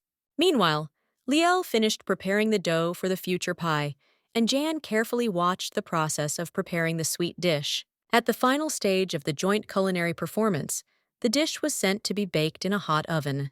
When the time came, a fragrant and delicious apple pie was placed on the table, which looked amazing. The brother tried to joke with his sister that their guest had done most of the work, but Leal abruptly interrupted him, reminding him that she had made the dough herself, and that was the main part of the dish. Suddenly, the heavy steps of hobnailed boots were heard, and the door to the kitchen quickly swung open. Anik returned from a business trip and decided to find out what his relatives were doing in the absence of their elders. Letitia looked at the guy, and when their eyes met, she immediately blushed, feeling awkward about this situation. The head of the family was also surprised, but he didn't show it because he was very happy to see the heiress Leroy at home. The young man greeted her politely. He was much taller than his guest, so in his presence, the girl sometimes felt very small and defenseless. Enoch smiled broadly and said that he was very glad to see Letitia again, and added that he had often thought of her over the past few days and wondered when she would finally visit their home. Then Achilles added that he was glad of her visit, also because he would finally be able to return to her what he should have given her a long time ago, and the girl was very surprised to hear such words. And instead of being cheerful and carefree, the Marquis's daughter turned into a confused and depressed woman. She tried to understand what the owner of the house meant. What did he owe her? But Letitia was even more hurt by the phrase that the guy was glad to see her, because for many years now, all the close aristocrats around her had behaved as if they did not want to know their relative at all. The next moment, the heiress Leroy's head began to spin, and she began to lose consciousness, slowly falling to the side, while the children immediately rushed to help trying to catch the falling guest. Despite this incident, everything ended well, and the girl was not hurt. She cut the apple pie into large pieces and served it on the table. Meanwhile, Lyle began to beat Jan for doubting her culinary skills and continued to insist that the guest did most of the work, which is why the result was so good. This argument in front of the embarrassed Letitia would have continued for a long time if not for Enoch, who even had to shout at the children to calm them down. Suddenly, the Marquis's daughter had a terrible thought. What if the owner of the house doesn't like apple pies, because no one had asked his permission to use the kitchen for such purposes? Just recently, heiress Leroy had already prepared a sweet dish, and the result was completely unexpected despite all her efforts and labors. An image of Irene immediately popped into my head, screaming in the middle of the hallway that she didn't like cookies. Was it all because of the sweets, or was there some other reason for that childish tantrum? Then Letitia held out a tray with a large piece of fragrant pie, on a plate, and said that it was not at all necessary to eat it if someone did not want to. It was their complete right. Enoch took the dish from the girl's hands and began to examine it carefully, as if he was not going to eat the sweet treat, but to study it. The Marquise's daughter froze in agonizing anticipation. She did not know whether to be happy or sad, because after recent events, she was mentally prepared for any reaction to her culinary creation. The guy smiled and replied that it didn't matter whether he wanted to eat the pie or not, since the work of his loved ones was put into it, so he simply couldn't refuse and had to eat it all. It was a very strange and very ambiguous answer, so the guest decided that she should wait for the reaction after tasting the dish, and began to watch as the host of the house devoured the sweetness. Finally, the girl could not stand it any longer, and asked if Enoch liked the treat that she and Leal had prepared in his absence. After chewing the piece thoroughly, the head of the house, Achilles, replied that he had not tasted anything more delicious than this apple pie for a long time. And then the guy asked for more. And this confession became another shock for Letitia on this day, so different from her entire current life at home. Before her eyes, pigeons immediately appeared pecking at her fig cookies. Apparently her loved ones didn't even try them, but simply threw them away. Bitter tears immediately appeared in the eyes of the heiress Leroy, and she hastily began to apologize for her unexpected reaction. But the girl could no longer restrain herself, and so she covered her face with her hands and began to sob loudly, unsuccessfully, trying to suppress the emotional attack. Enoch reacted to Letitia's tears quite calmly and favorably. He stood up from the table and invited the girl to sit next to him and share the meal together. Then the guy touched her face and began to carefully wipe the salty drops off it, saying that he would not be able to continue eating if she cried. Suddenly, the heiress of the Marquise felt irritated because the young man was telling her such words that she had never heard before and did not even think that she would encounter such a good attitude. Suddenly, there was a cry of incomprehension. It was Liel and Jan approaching. The girl was trying to find out why their dear guest was standing and crying. Letizia began to apologize to the Duke's son and his family for her moment of weakness because she did not want to be perceived as an emotionally unstable person and a crybaby. But the teenage girl did not listen to the guest. She immediately, without understanding, attacked her older brother and began to reproach him for the fact that he had brought Lady Leroy to hysterics with some offensive word.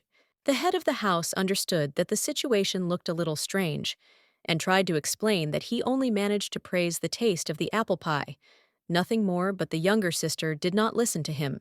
At this time, Letitia sadly sat down on the sofa and began to justify Enoch, saying that he had nothing to do with it. It was all about her. The Marquis's daughter began to nervously squeeze her hands when Liel asked what terrible thing had happened in her life that had thrown the lady off balance so much. And then the noblewoman decided to tell everything because she did not know what to do and how to get out of this vicious circle of alienation and hostility in which her own family had placed hers. Letitia felt that she could no longer contain the pain and suffering that she was filled to the brim with, and began to talk about how she was hated and offended at home. Enoch stood with his mouth open, unable to believe that their guest could have such serious problems, and Leal was ready to burst into tears herself from pity for her interlocutors. Then the head of the house, Achilles, dropped to one knee and said that she would always be welcome in this house and would be greeted with the utmost warmth and hospitality. After which the young man closed his eyes and added that he hoped that her visits would become more frequent. Letitia listened and could not believe her ears, because no one scolded or reproached her, but only tried to modestly help and soften the hardships of a difficult life. Kneeling down, Enoch added that given the circumstances, he was prepared to prepare something himself for the next visit of the Marquise's heiress. It was very unexpected for the girl to learn that there are people in the world who are ready to do something for her, just to bring joy. The Duke's eldest son smiled and added that he would do everything he could to ensure that his friend would not have to cry anymore. Having thanked for the warm welcome, Letizia said goodbye, got into her carriage, and went home. Jan watched the carriage go and said out loud that he liked it very much and considered their guest a decent person. At first, Enoch did not respond to his younger brother's words. He was thinking about something of his own and pondering the strong feeling that was gradually arising in his broad chest. Then, the owner of the house remembered the heiress Leroy, her look, smile, and turn of her head, and then said that he completely agreed with his relative's assessment. And as soon as the guy closed his eyes, he immediately heard her ringing laughter and smiled as if this was happening in reality and not in memories. While Enoch was daydreaming and replaying the images of the day in his head, Ian suddenly remembered that his older brother was going to return something to Letitia, but the owner of the house replied that it could wait. Once home, Letitia felt completely at peace, because she had finally met people who treated her well and accepted her for who she was. Suddenly, her father appeared in front of her, his gaze stern and his brows furrowed. He asked irritably where his eldest daughter had spent the whole day. The girl wanted to answer, but fell silent. She remembered her parents' previous warning and didn't know what to say. Marquis Barrett, seeing his daughter's confusion, became furious. He shouted that she had violated his direct prohibition and continued communicating with Achilles. A family of losers. The head of the clan continued to drive the poor girl into a corner, with threats and accusations pointing out to her her low and pitiful place. Letitia stood in the middle of the corridor, her eyes downcast, and silently listened to the reproaches directed at her. At the end of his furious monologue, Barrett threatened that if his heir even once dared to communicate with this bad family, she might forget the way to this house. After such a cruel threat, the ground literally disappeared from under the girl's feet, and she felt that she was starting to feel unwell. Having said these terrible words, the head of the family turned around and walked away, leaving Letitia alone with her pain, grief, and sorrow. Having recovered a little from what had happened, the older sister went to her room. But when she pulled the door handle, she saw something strange. There was already someone in her room, and the Marquise heiress immediately recognized her younger sister and the beauty of the family. The girl asked Diana what she was doing in her room, to which her relative looked at her with a cold and piercing gaze. Then the flower mistress turned away and noted that the fact that this room belonged to Letitia did not make it special, which meant that she could freely enter it. After which, the second daughter added that she did not like her older sister's new acquaintances. Moreover, she considered contacts with them to be unnecessary and undesirable. The aristocrat from the Leroy family pretended not to understand what was being discussed, but Diana immediately cut her off and asked her to stop pretending. And then she coldly remarked that a family that has no money, no luck, and no fortune is not only unworthy of communication, but also harmful and potentially dangerous for them. Letitia was extremely outraged by this attitude towards the Achilles family and asked her sister to immediately stop such speeches. But the flower mistress did not calm down. She reported that rumors were already circulating around the city that the heiress of the glorious Leroy family had made the acquaintance of the damned Enoch, the son of the Duke and his relatives. The aristocrat was very surprised by this turn of events and embarrassedly asked her relative to tell her the details. Diana screamed that the descendant of Achilles was simply using a naive girl to raise his family's reputation at her expense. Letitia frowned, but did not respond to her sister's serious accusations. She simply did not believe them. However, the beauty did not stop and continued to throw mud at the noblewoman's new friends. Then the first daughter could not stand it and screamed in turn for her relative to stop telling lies. Diana covered her mouth with her hand and asked why she should stop saying what she felt she needed to say. To this, Letitia responded menacingly that the Achilles are much more humane than the Leroys because they do not throw away the food that was carefully prepared for them. The eldest daughter still occasionally had visions of those fig cookies that the family had given to the birds, instead of trying them themselves. Upon hearing about the incident, Diana laughed and said that she now understood why she had managed to anger her sister. The flower mistress revealed that she was aware of this story when Letitia prepared the food that Emile and Irene refused, and then added that she herself would not have touched it. Then the aristocrat added gloomily that such dishes cannot be eaten because it is unknown what was mixed into them, and therefore they can be dangerous. The elder sister was genuinely amazed at her sister's audacity and asked her to repeat what she had just said. Diana crossed her arms over her chest and coldly remarked that no one trusted the first daughter in this house, so it was naive to think that the dish she prepared would be received with delight. Then the second sister made a sad expression and said that she even sometimes felt sorry for Letitia, but this feeling of pity quickly went away. After which, the mistress of the flower rain once again threatened the girl with problems with her father if she visited the Achilles family even once more. And before finally walking out the door, Diana added that if her older sister dared to disobey her relatives, she would certainly be expelled from the house in disgrace. Left alone, the noblewoman felt that her strength was leaving her.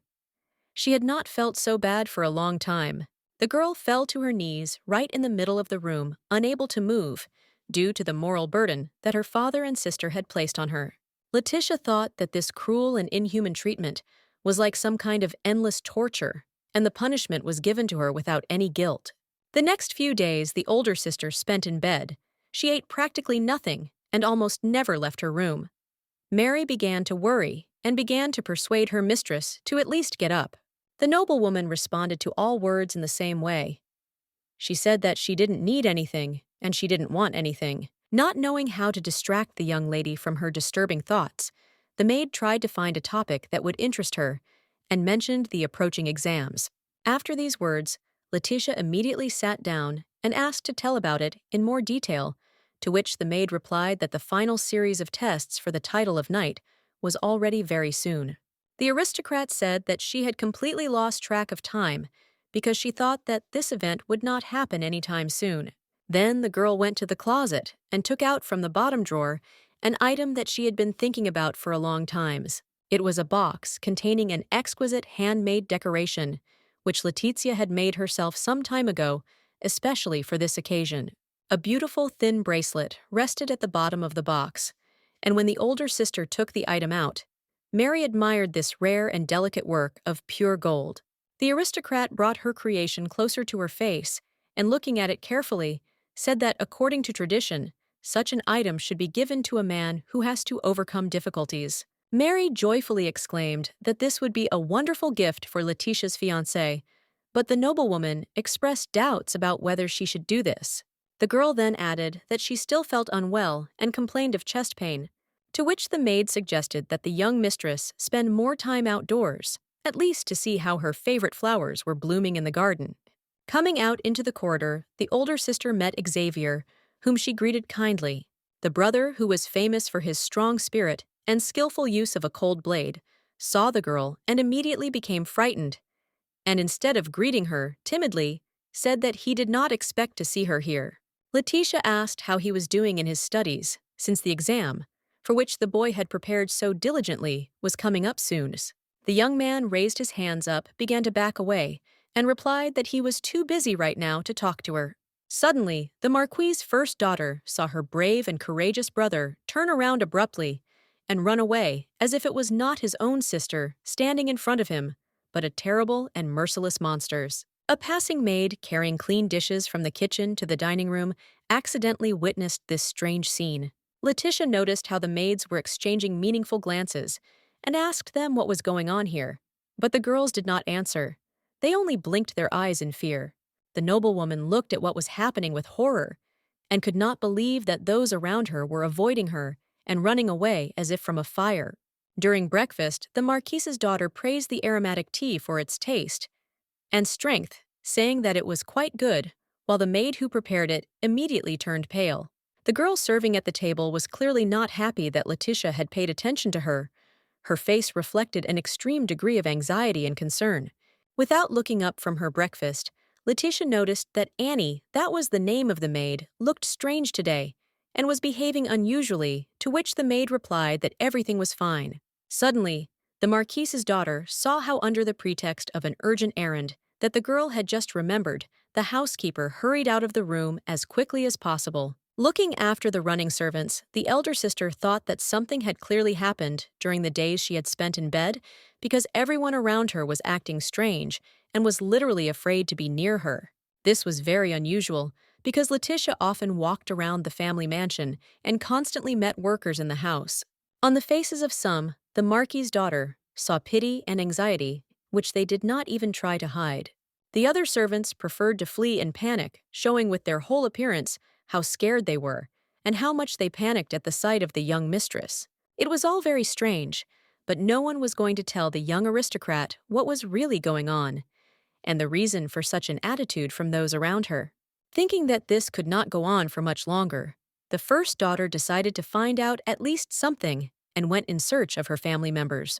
The first person from the Leroy family that Letitia met was her younger sister Irene, who was holding a large rabbit with button eyes. Coming closer to the frightened girl, the eldest daughter asked her if she knew anything about why all the household servants were avoiding and keeping aloof from her.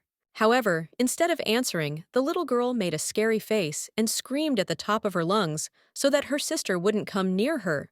The aristocrat was surprised that her family reacted in the same way as the servants, because she had hoped to get some answer to this series of mysterious panic attacks in the people around her.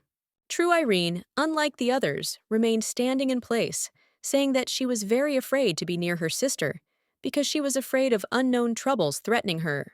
Despite the girl's panic, Letitia tried to question her, to find out at least some details and the reasons for this fear. The third daughter replied that the girl's awakened abilities were to blame, namely the talent to bring trouble and sow misfortune on those around her. These words made the Marquis's heiress feel uneasy, because she could not even imagine how stupid rumors could have become so firmly entrenched in the minds of so many people. Irene was also about to run away, but before that, she said that Letitia herself should avoid any contact, and best of all, never leave her room at all. The noblewoman recalled her recent conversation with Lord Seos, in which she said that her luck level was lower than others, but that did not mean that she brought trouble to those around her. The youngest daughter, without turning around, said that any communication with Letitia only creates a lot of problems, and therefore she herself does not want to participate in this, and leaves. The older sister yelled at the girl that she didn't dare just interrupt their conversation at her own will and leave. Following these words, a young guy appeared in the corridor. He asked what had happened, and why those present were making so much noise, distracting him from his important work. Letitia immediately calmed down. She always respected Emil's intelligence and resourcefulness. Perhaps he would be the one to help her figure all this out. Seeing her brother Irene immediately hid behind him, seeking support and protection, and the young man, noticing this move by his younger sister, took it quite calmly. The noblewoman lowered her head and closed her eyes, and then asked if her relative knew about the rumors that were spreading around that she was to blame for people's troubles and misfortunes as soon as she was nearby. The guy responded with his characteristic restraint and prudence that such information had indeed reached him. The girl pressed her hand to her chest and asked what he thought about this, whether he believed in these legends or had a different opinion. Emil replied that he never took seriously what servants quietly whispered about. Usually it was made-up nonsense and nothing more, but added that she should not shout at her younger sister. Letitia said that she didn't want to put pressure on the little girl, but she was acting very strange and was the first to start screaming whenever they met. The brother noticed that the girl was very scared, and this should be taken into account when communicating with her, and by communicating in raised tones, the sister would definitely not solve anything, but would only worsen the situation. The noblewoman wanted to answer something, but the words froze in her throat, because in fact this smart guy was saying everything correctly. Irene held her protector's hand and looked with obvious distrust at Letitia, who was no longer as scary, but still caused extreme concern. The Marquis's daughter realized that she had made a mistake because she should not have raised her voice at her sister, because in doing so, she only confirmed the bad rumors and ruined her reputation in the eyes of others. The older sister looked closely at the girl and, carefully choosing her words, began to ask for forgiveness for her thoughtless act. Emile turned to the child and hugged her with his arm so that she felt even more protected and could finally calm down. After the apology was made, Letitia wanted to add something else, but she could not formulate her thoughts. Words came with difficulty to her. From the outside, peace, comfort, and harmony reigned in the Marquis's mansion. The lawns were mown, the flowers were fragrant, and the building itself shone with cleanliness and a rich shine.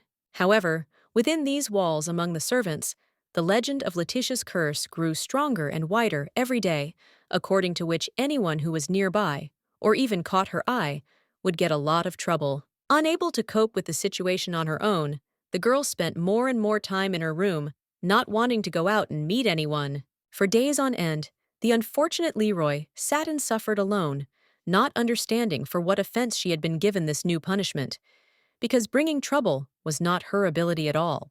The aristocrat thought a lot about what she should do, but no bright ideas came to mind, so she continued to suffer. One day, there was a knock on the door of her room. The noblewoman rose and answered that the guest could come in.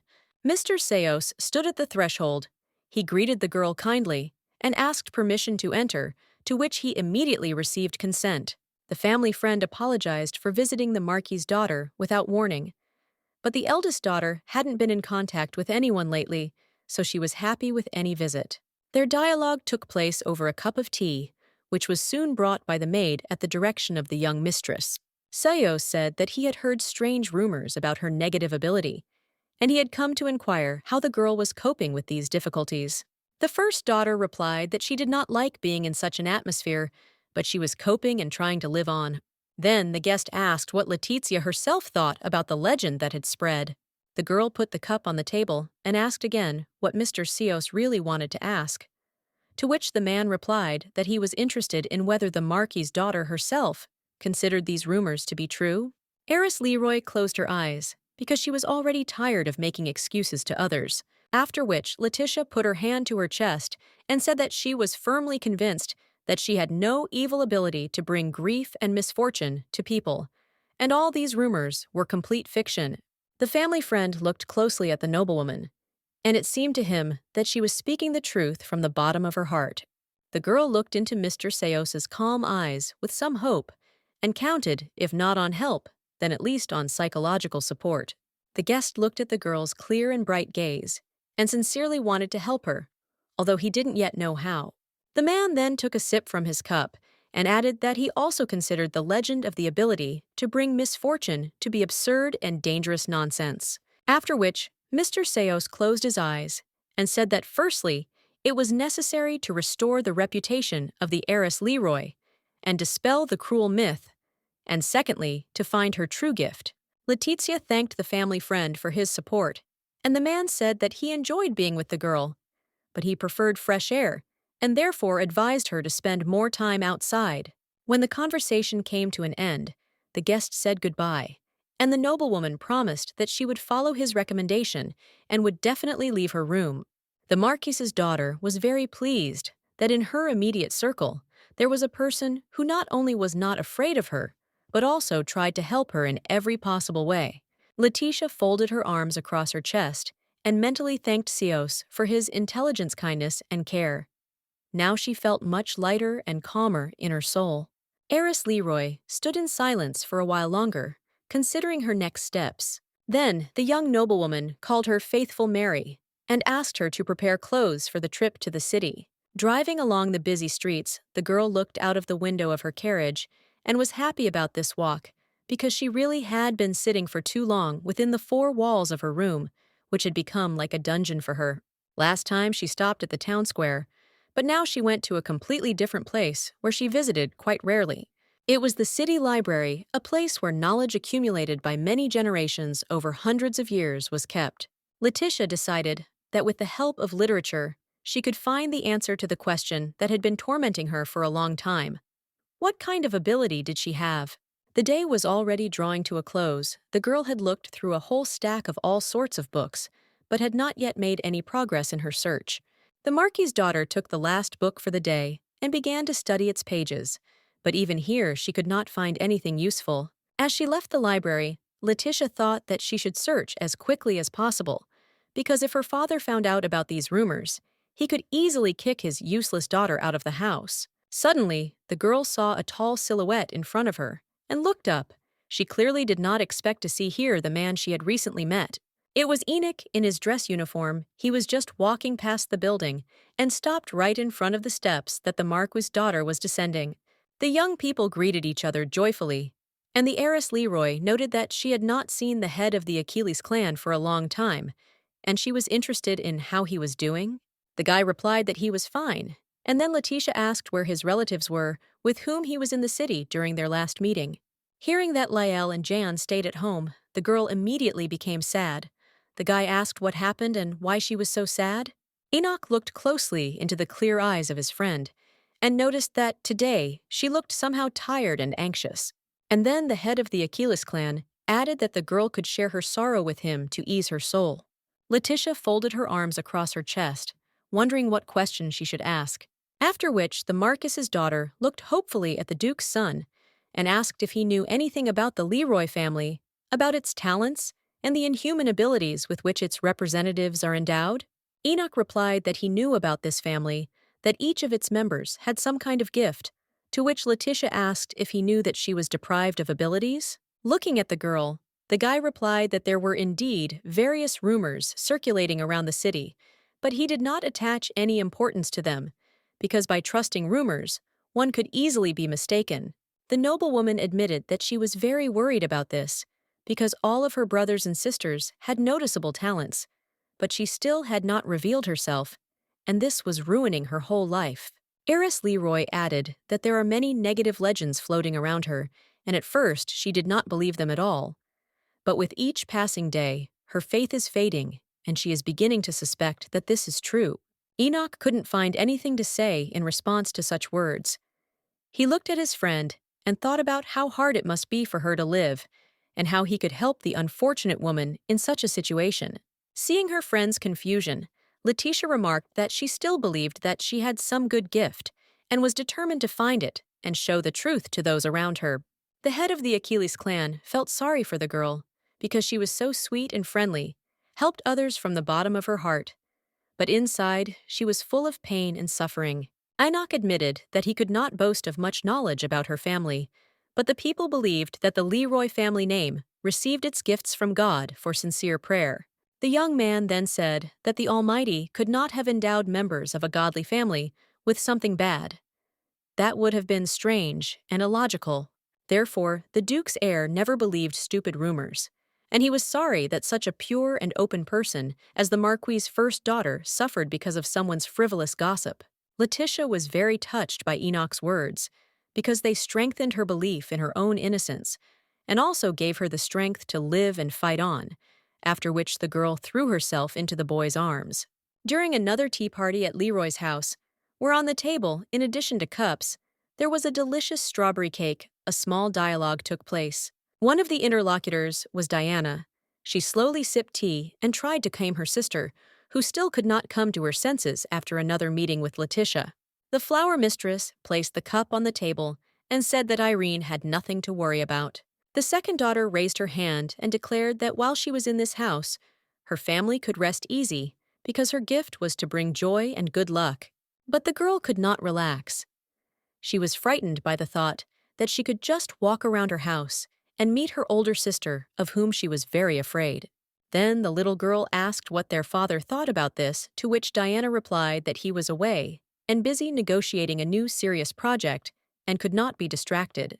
Then Irene asked again what they should do, but the second daughter interrupted her and again tried to calm her down, and then smiled and returned to drinking tea, taking a cup from the table.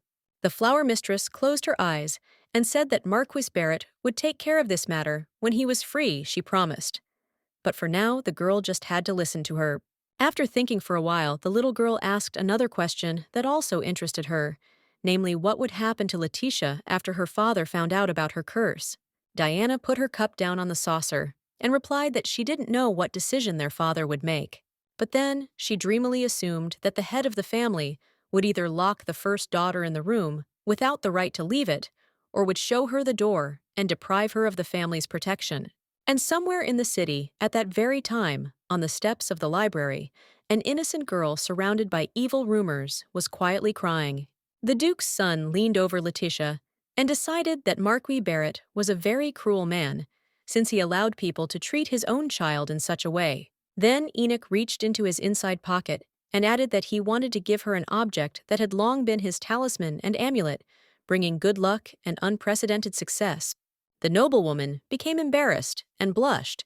She said that she did not understand what was being discussed. Suddenly, the girl saw on the palm of the Duke's son the very same handkerchief that she had embroidered for her former fiancé Livillon, and with which she had bandaged the wound on the hand of a random passerby who had become her acquaintance. The day when Letizia came to support her chosen one during the exam immediately came to mind, but he refused to help, and she was happy to give the handmade accessory to someone else. The head of the Achilles family asked the noblewoman with a smile to take care of this object dear to his heart, and the guy really treasured it from the moment of their first meeting. The Marquis's daughter carefully took the handkerchief and said that she would definitely return it to the Duke's son someday, since it was so important to him. Enoch tried to object that it was her handkerchief, and he had no claim to it at all, but Letitia was categorical and said that she was now obliged to return it. Clutching her own handicraft in her hands, the girl seemed very happy and joyful.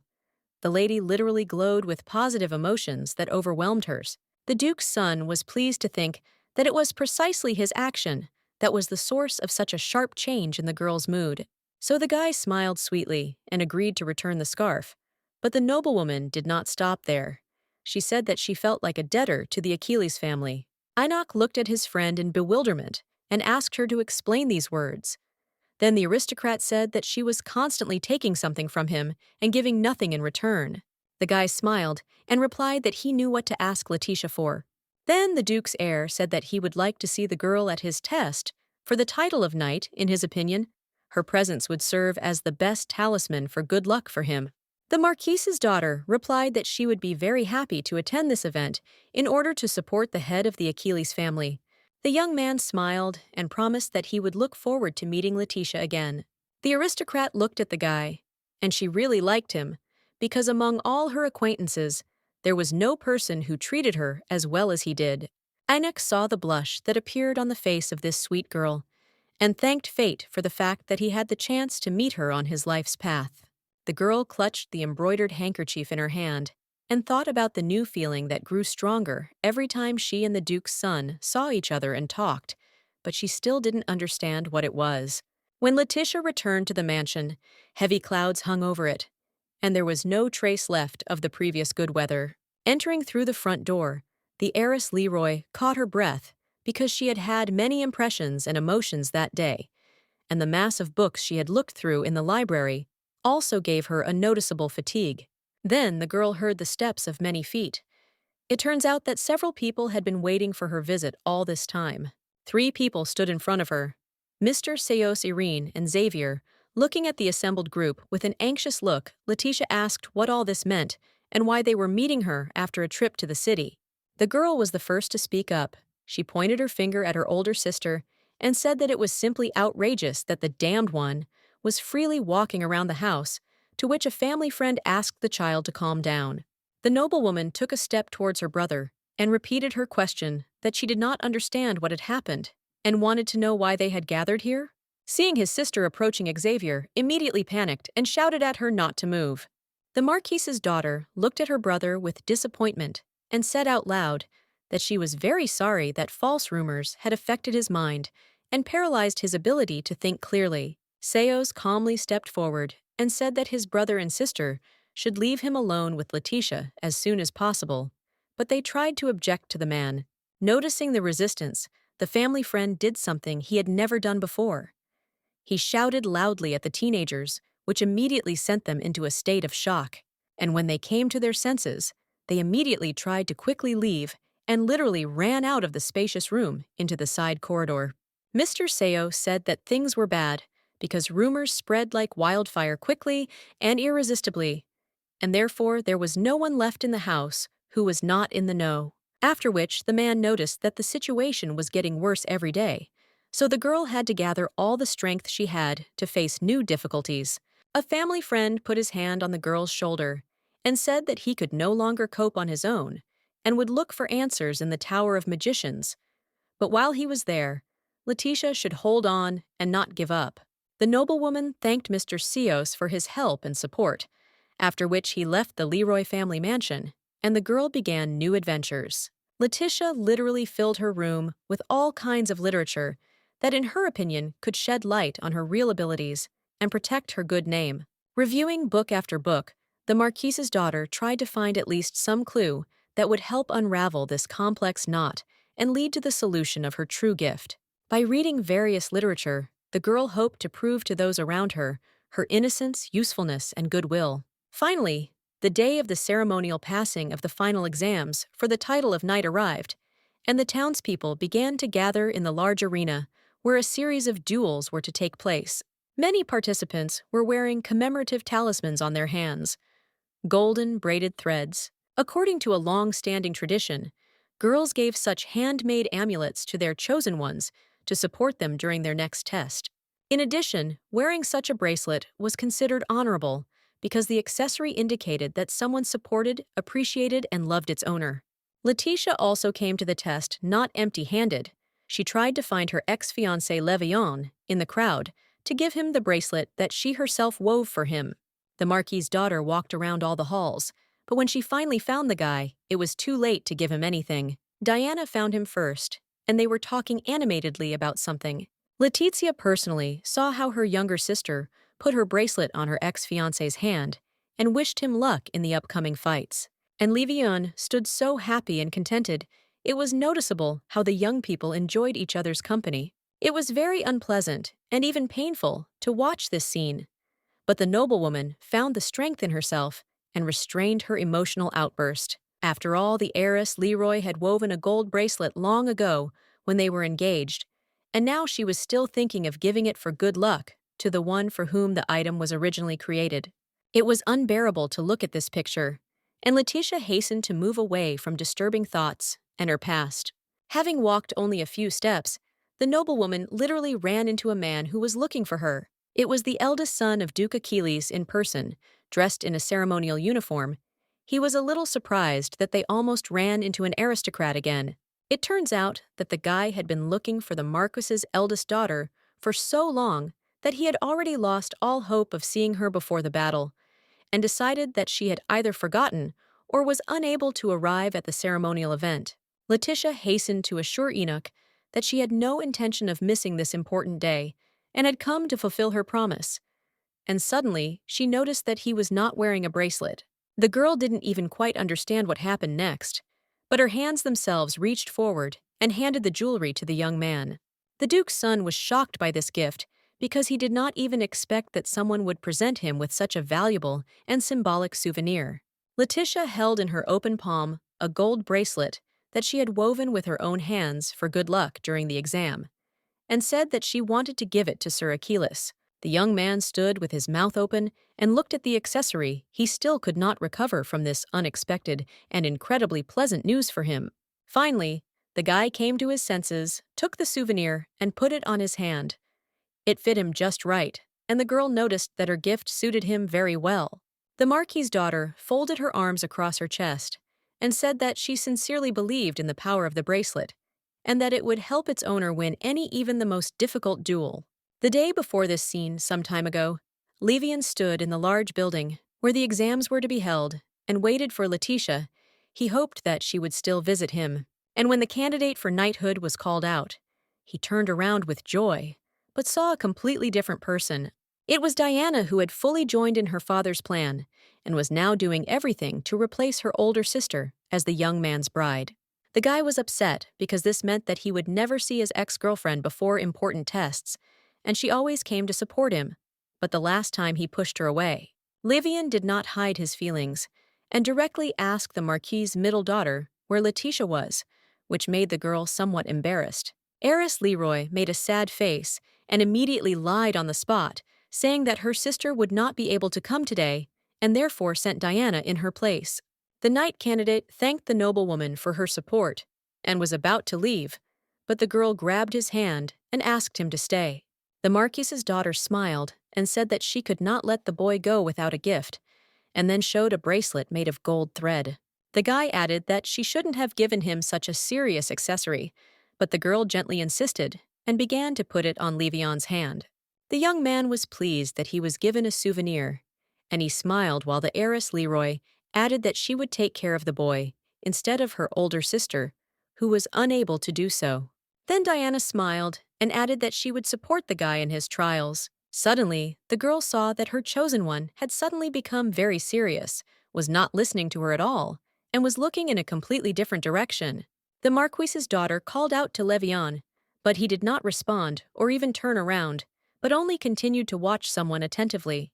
The whole point is that the knight candidate heard a familiar voice, and when he turned around, he really saw the girl he had been waiting for that day since the mornings. But Letitia was not alone, and the young man suddenly decided that she had not come to him, but to a completely different person, and now they were chatting nicely together and having a good time. Diana followed the groom's gaze, and to her amazement, saw her sister in the company of Sir Aquilus, with whom she was strictly forbidden any communication. Meanwhile, the young people did not suspect anything and continued to laugh and joke. And following the surprise, the mistress of flowers was overcome by the cruel idea that she could use this knowledge to her advantage and get rid of her rival, the older sister, forever. Suddenly, Liel ran out of the crowd and, running up to her brother, wished him a quick and unconditional victory over all opponents. Ian appeared behind the girl. He looked much calmer, although he was also worried about his brother seeing his relatives. Enoch laughed and said that they looked as if they were going to take the exam themselves, but the girl could not calm down and said that at least someone in their family should be worried and nervous, because today is a very important day for all Achilleses. Suddenly, the relatives saw a gold ornament on the older brother's wrist and were very surprised, but he assured them that they should not pay so much attention to the bracelet. As he left, Enoch called out to his loved ones in a friendly manner and told them not to worry, as he would do his utmost to prevail. When the boy had walked far enough, his face became serious, because he knew that the future of his entire family depended on this exam. Finally, when the time for the competition came, the knight candidates left the hall, where they had been socializing with their families, and rushed to make their final preparations for the fights. Enoch remembered his conversation with Letitia when he asked her to come on the day of the exam. Now, this idea didn't seem so good to him. Perhaps he had gone too far that day, which he now regretted. Yes, the head of Achilles was indeed looking for an opportunity to see this sweet girl again. But when she came to the gala event, Enoch did not even suspect what would follow. The Duke's heir first became suspicious when he saw a gold bracelet in Letitia's hand. And now Enoch looked at this unusual souvenir and thought that luck would accompany him in all his endeavors.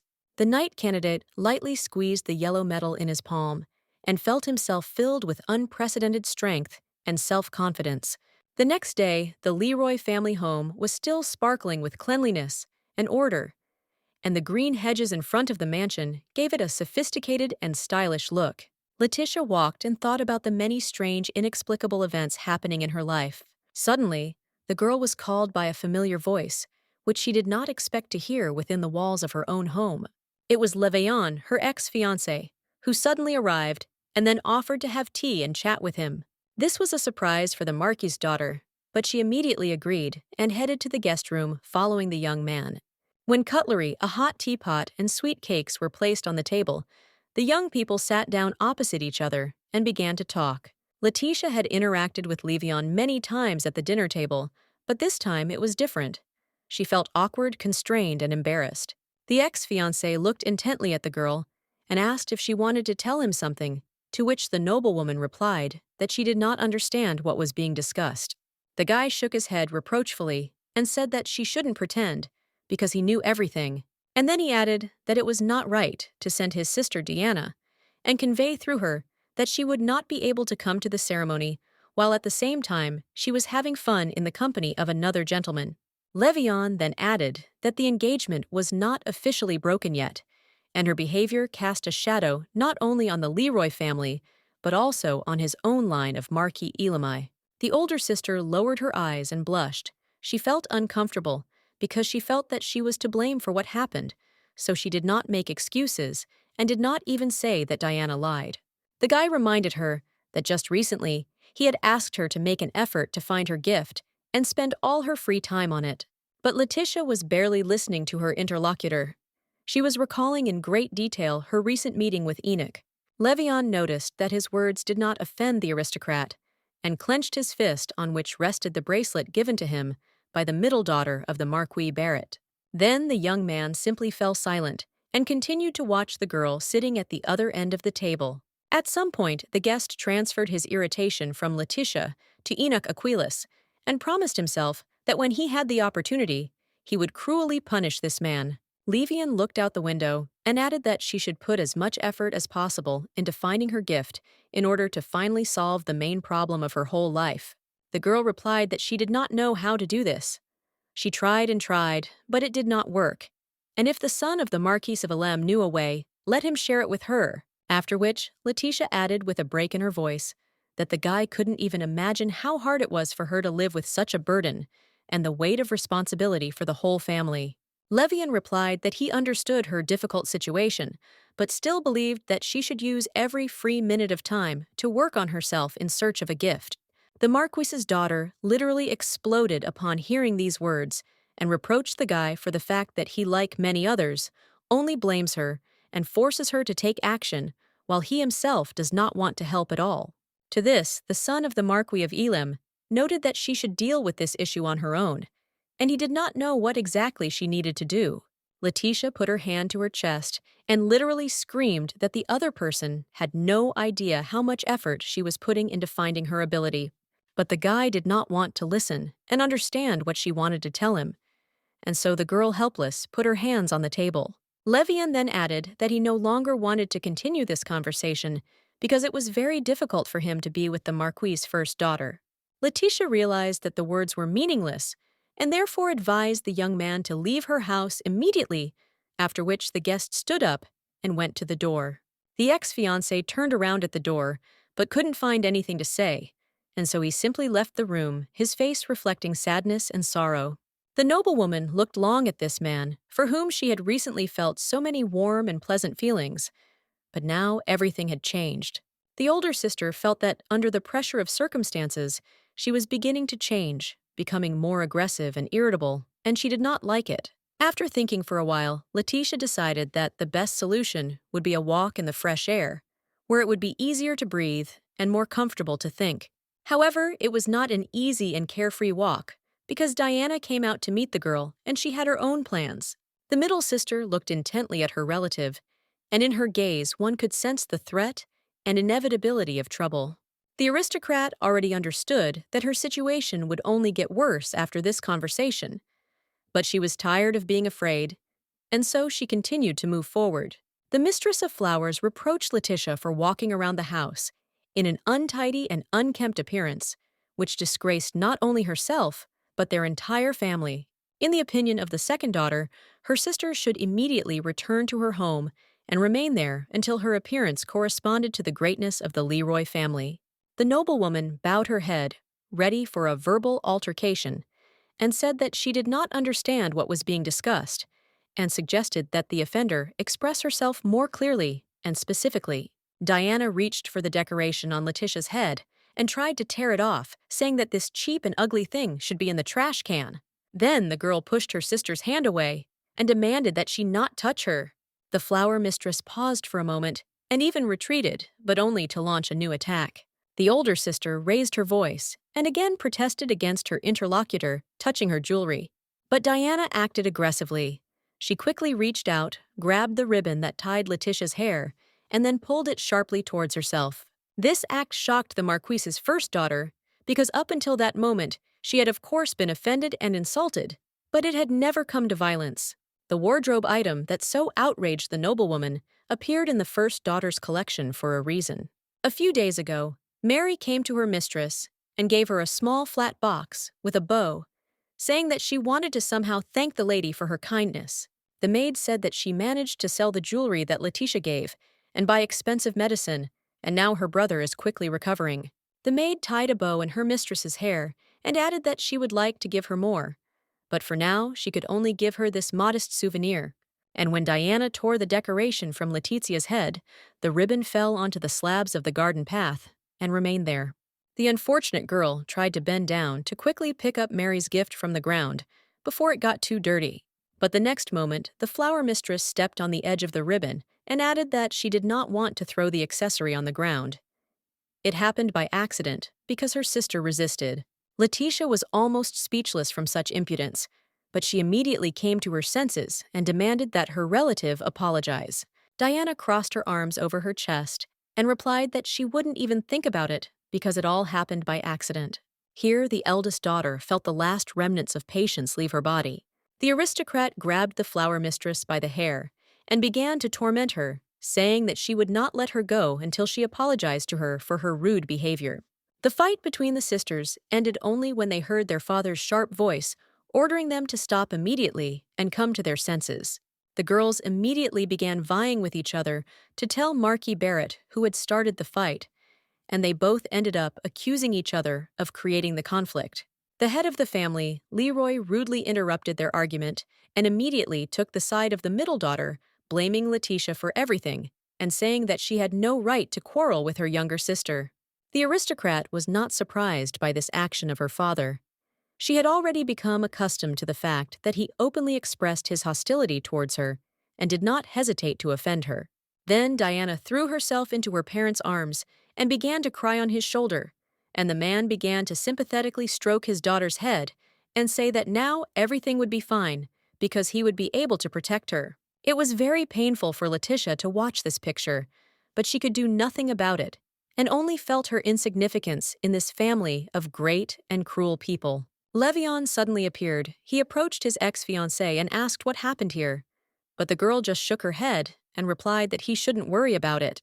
But the son of the Marquis of Elam was not satisfied with this answer and intended to find out what had really happened a few minutes ago in this very place.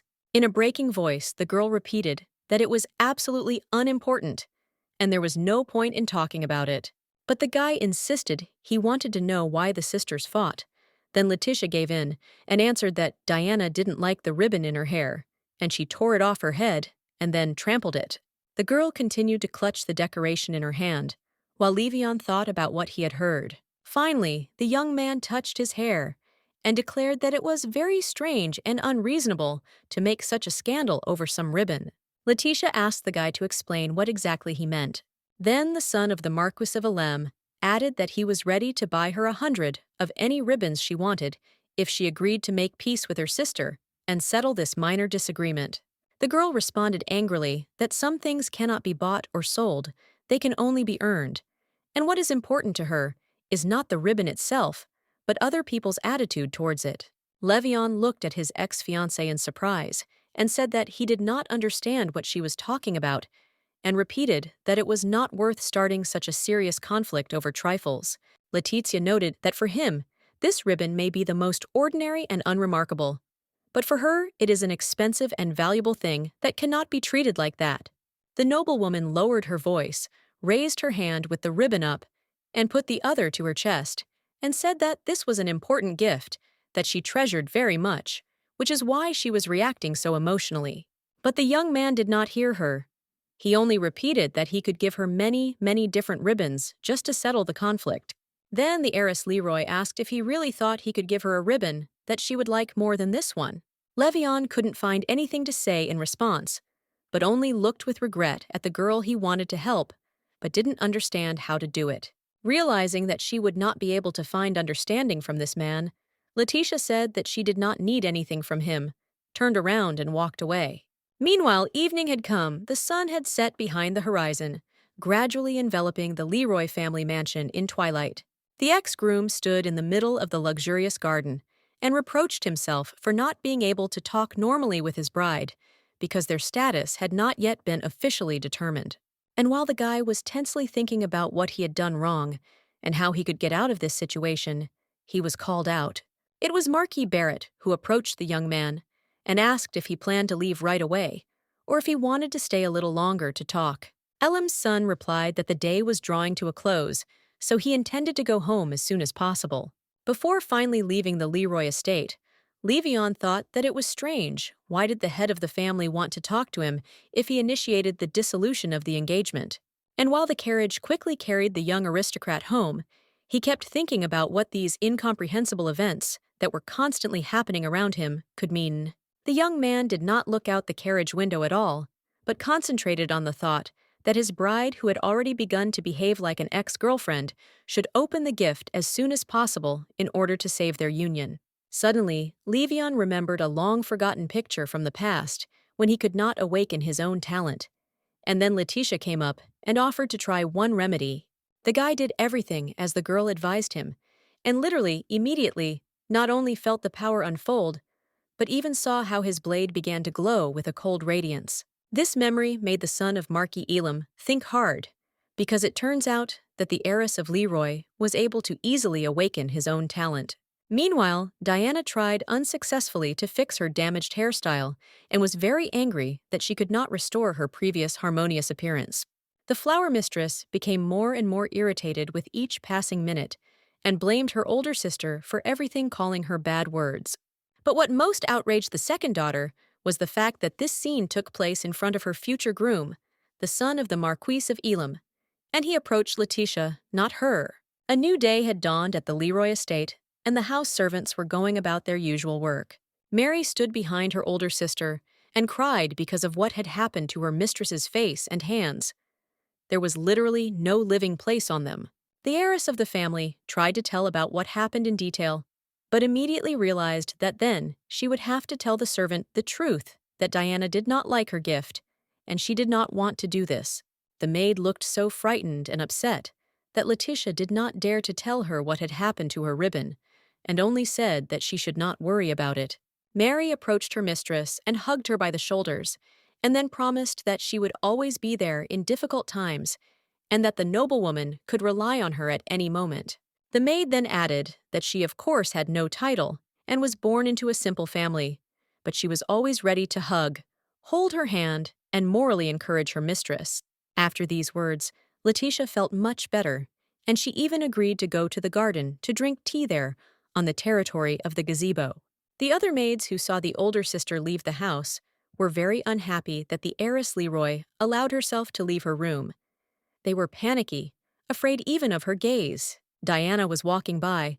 She heard the servants' conversation and assured the girls that very soon they would not have to worry about this, because she would personally sort this issue out once and for all. Then the second daughter stopped and listened with pleasure to a stream of flattery and pleasant words from the house servants, who were glad to quickly get rid of the damned one, and showered the lady with a mass of compliments. After this, the heiress Leroy went to her father's office, as he had recently returned from a long trip and could now take care of the business without leaving home. Barrett asked how his beloved daughter was feeling, to which Diana replied that she was gradually recovering from the terrible events of the previous day. The cunning sister made a pitiful expression and said that now she would have to take medication to fully recover, and then added that she had important information. The head of the family expressed concern about his daughter's health, and then added that he was currently free from work and could devote as much time to her as necessary. Then he noticed Diana's bandaged arm and asked what had happened, since there had been no noticeable wounds there just yesterday. The girl quickly put her hands behind her back, but her father demanded an explanation because no one dares to encroach on his beloved daughter. And then the flower mistress began to speak. She had been preparing this speech for more than one day and expected to receive certain consequences as a result of this conversation. White daisies bloomed in the garden and did not even suspect what passions were happening somewhere very close to them. Butterflies fluttered carefree from flower to flower and delighted the eye with their intricate patterns on their wings. Letitia walked into the very middle of the meadow of her favorite flowers and enjoyed the fragrance of nature, the singing of birds, and the rustling of green leaves. Having thus received a charge of positive emotions from nature, the heiress of the Marquise returned to the house. Now she felt much better and was full of strength and energy. Suddenly, her father appeared in her path. It was so sudden that the girl immediately froze in fear. The man's face was very serious, and his gaze expressed anger and fury. Naturally, this meeting was not accidental, and therefore did not bode well for the poor girl. Diana stood next to him. She had long blamed her sister for all possible misfortunes. Then, Barrett asked how Letitia, having the ability to bring trouble, dared to leave her room. When the first daughter tried to defend herself and object, the Marquis reminded her that she had also disobeyed his order and continued communicating with the Achilles family. And then the man raised his voice and said that her behavior was simply outrageous and unacceptable, after which Chief Leroy pointed to the second sister's bandaged wrist and said that this was confirmation of the curse that Letitia had brought upon their family with her actions. The cunning mistress of flowers smiled lightly and rubbed her bandages as before her eyes the insidious plan she had created was being fully realized.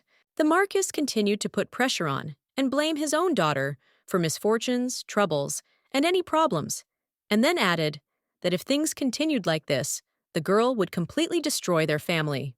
Barrett ended his disparaging monologue by announcing his decision to strip his first daughter of her status as a member of the Leroy family.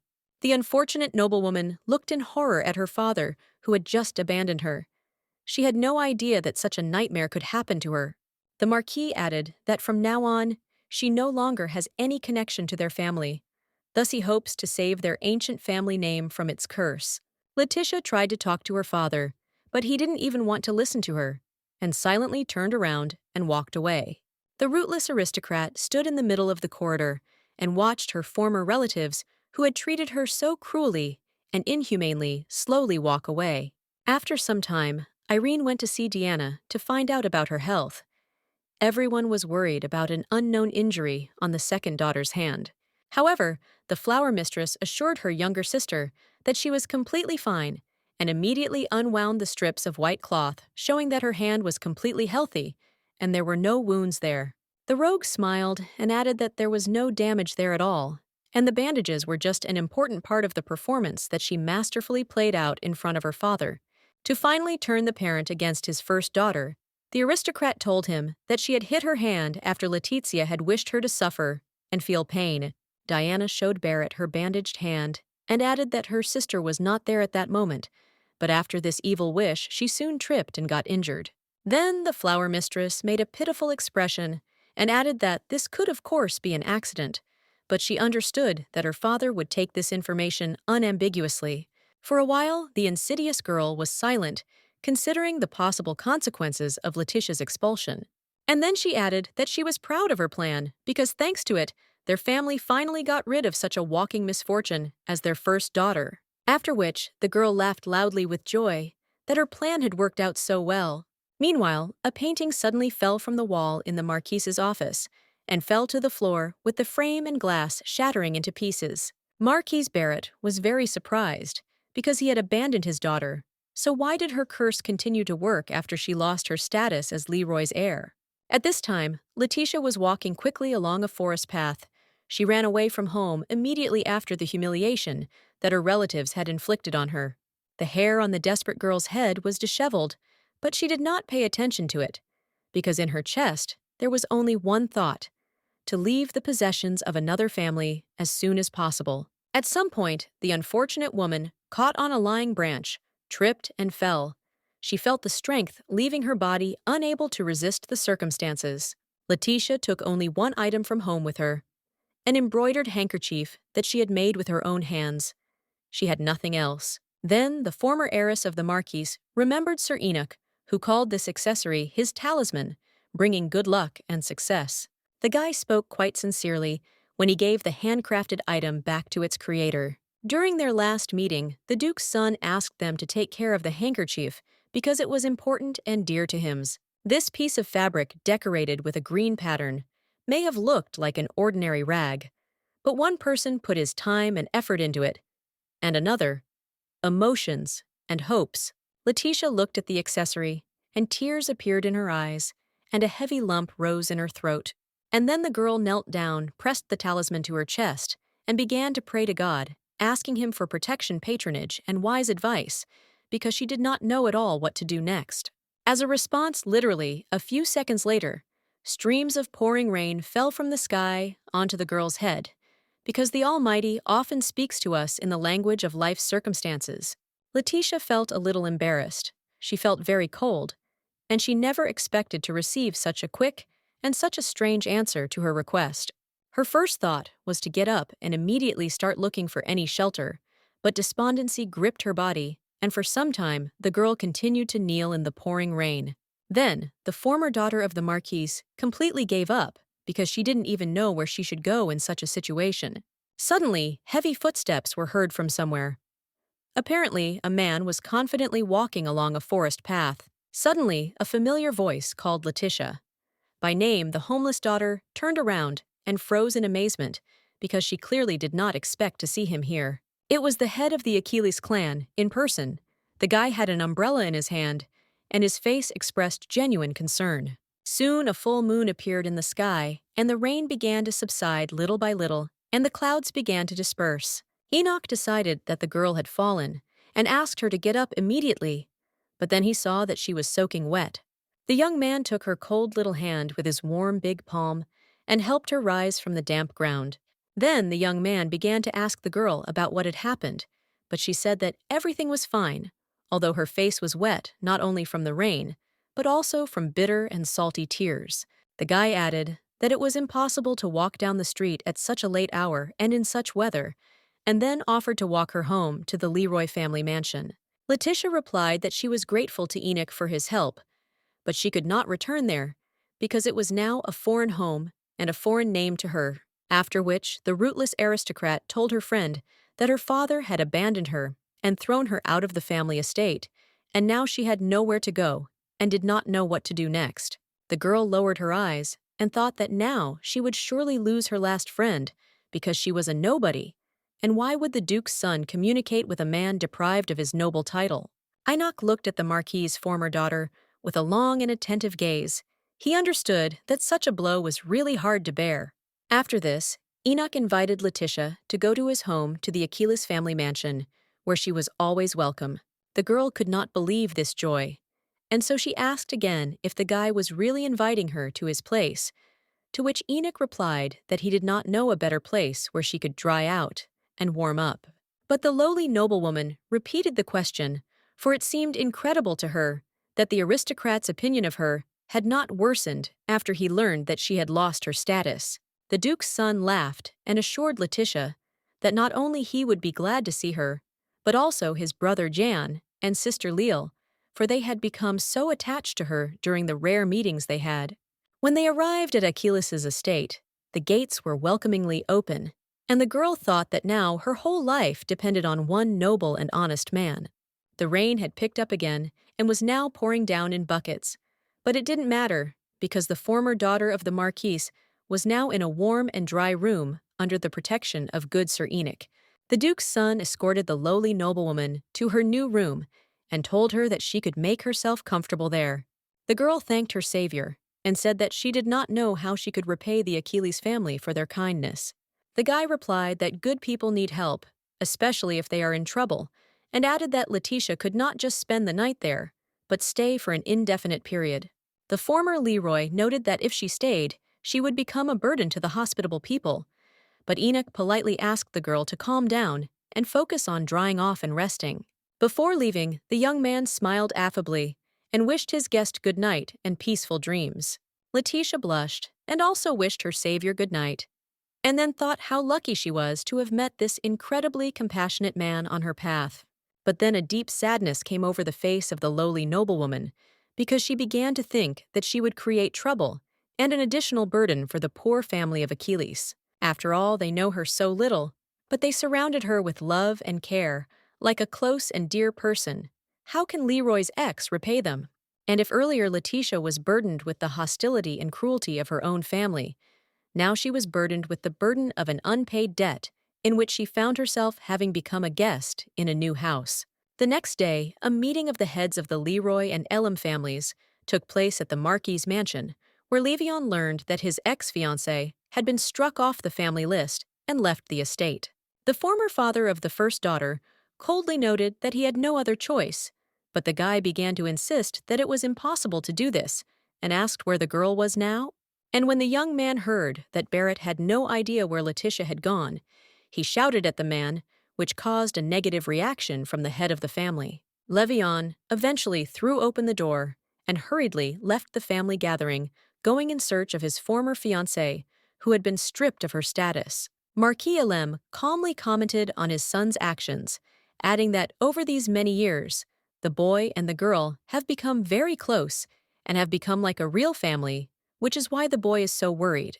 Barrett scratched his forehead and said that children rarely listen to their parents, so he understands everything and accepts the situation as it is. Levion still couldn't believe what had happened, because now he could forget about marriage with Letitia forever.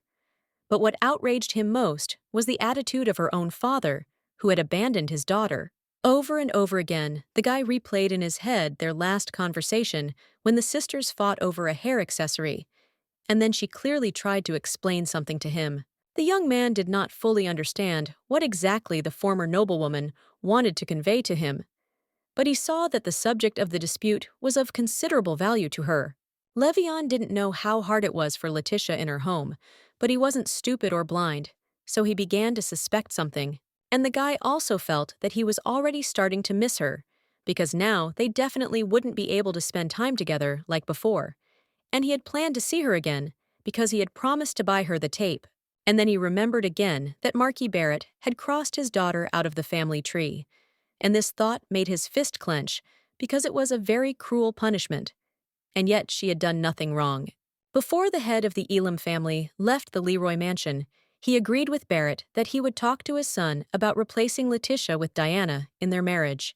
Then the Marquis himself went to the city on business. He rode in a carriage and thought that now that he had finally gotten rid of his useless daughter, things would definitely go uphill. Suddenly, there was a crunch and a terrible crack. The crew was thrown up and tilted to the side, after which they stopped. Barrett leaned out of the window and asked the coachman what had happened, to which the man replied that the wheel had broken, and therefore they would have to be a little delayed on the road. The Marquis was very surprised, because this had never happened before, and the carriage was regularly inspected, and funds were allocated for timely repairs and adjustments. The next morning, the clouds had completely cleared, and it was a fine sunny day. Lael and Letitia walked among the strawberry bushes and collected the ripe and abundant harvest. The heiress Achilles taught her new friend how to properly pick the berries so as not to crush them. Enoch and Ian meanwhile discussed the condition of their guest and agreed that she was feeling much better, while the younger brother was interested in the reasons for what had happened. The older relative replied that due to personal enmity, the girl was excluded from the list of members of the Leroy family, and thus made into an almost rootless commoner. The guy thought about it a lot. He remembered how, during the meeting at the library, Letitia told him that her relatives reproached her for her lack of abilities. But could you really kick someone out of the house for that? Enoch then asked that Jan not tell their guest that he knew the reason for her appearance in their house, so as not to embarrass the unfortunate girl once again. Meanwhile, the lowly noblewoman continued to pick strawberries and think about how she could repay her debt to the Achilles family, since they had taken her in, despite everything.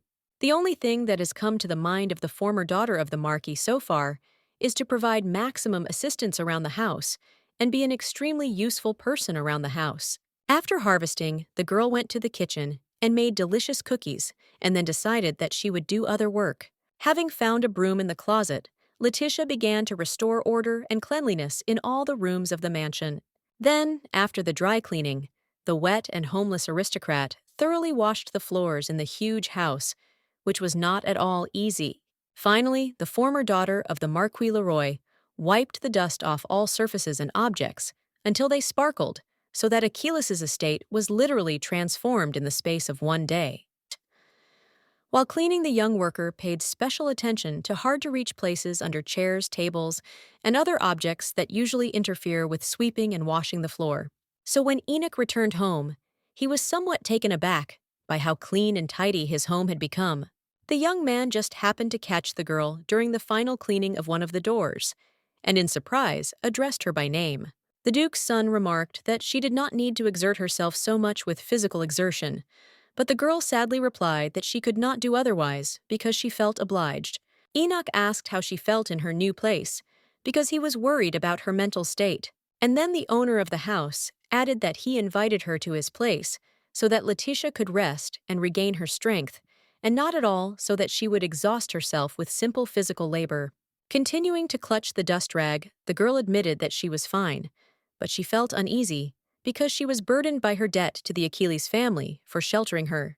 Enoch was very surprised to hear that his noble act had caused the unfortunate girl so much moral distress because her family had simply abandoned her.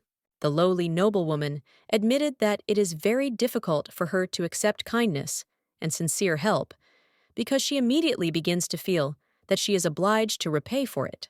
The young man looked sadly at the unfortunate girl and thought about how she had been bullied in her home, how they had damaged the girl's psyche so much that she now behaved like this. After listening to the former heiress, Leroy Enoch replied that the best gratitude for him would be her new outlook on life, where there would be no place for fears and reproaches of household members.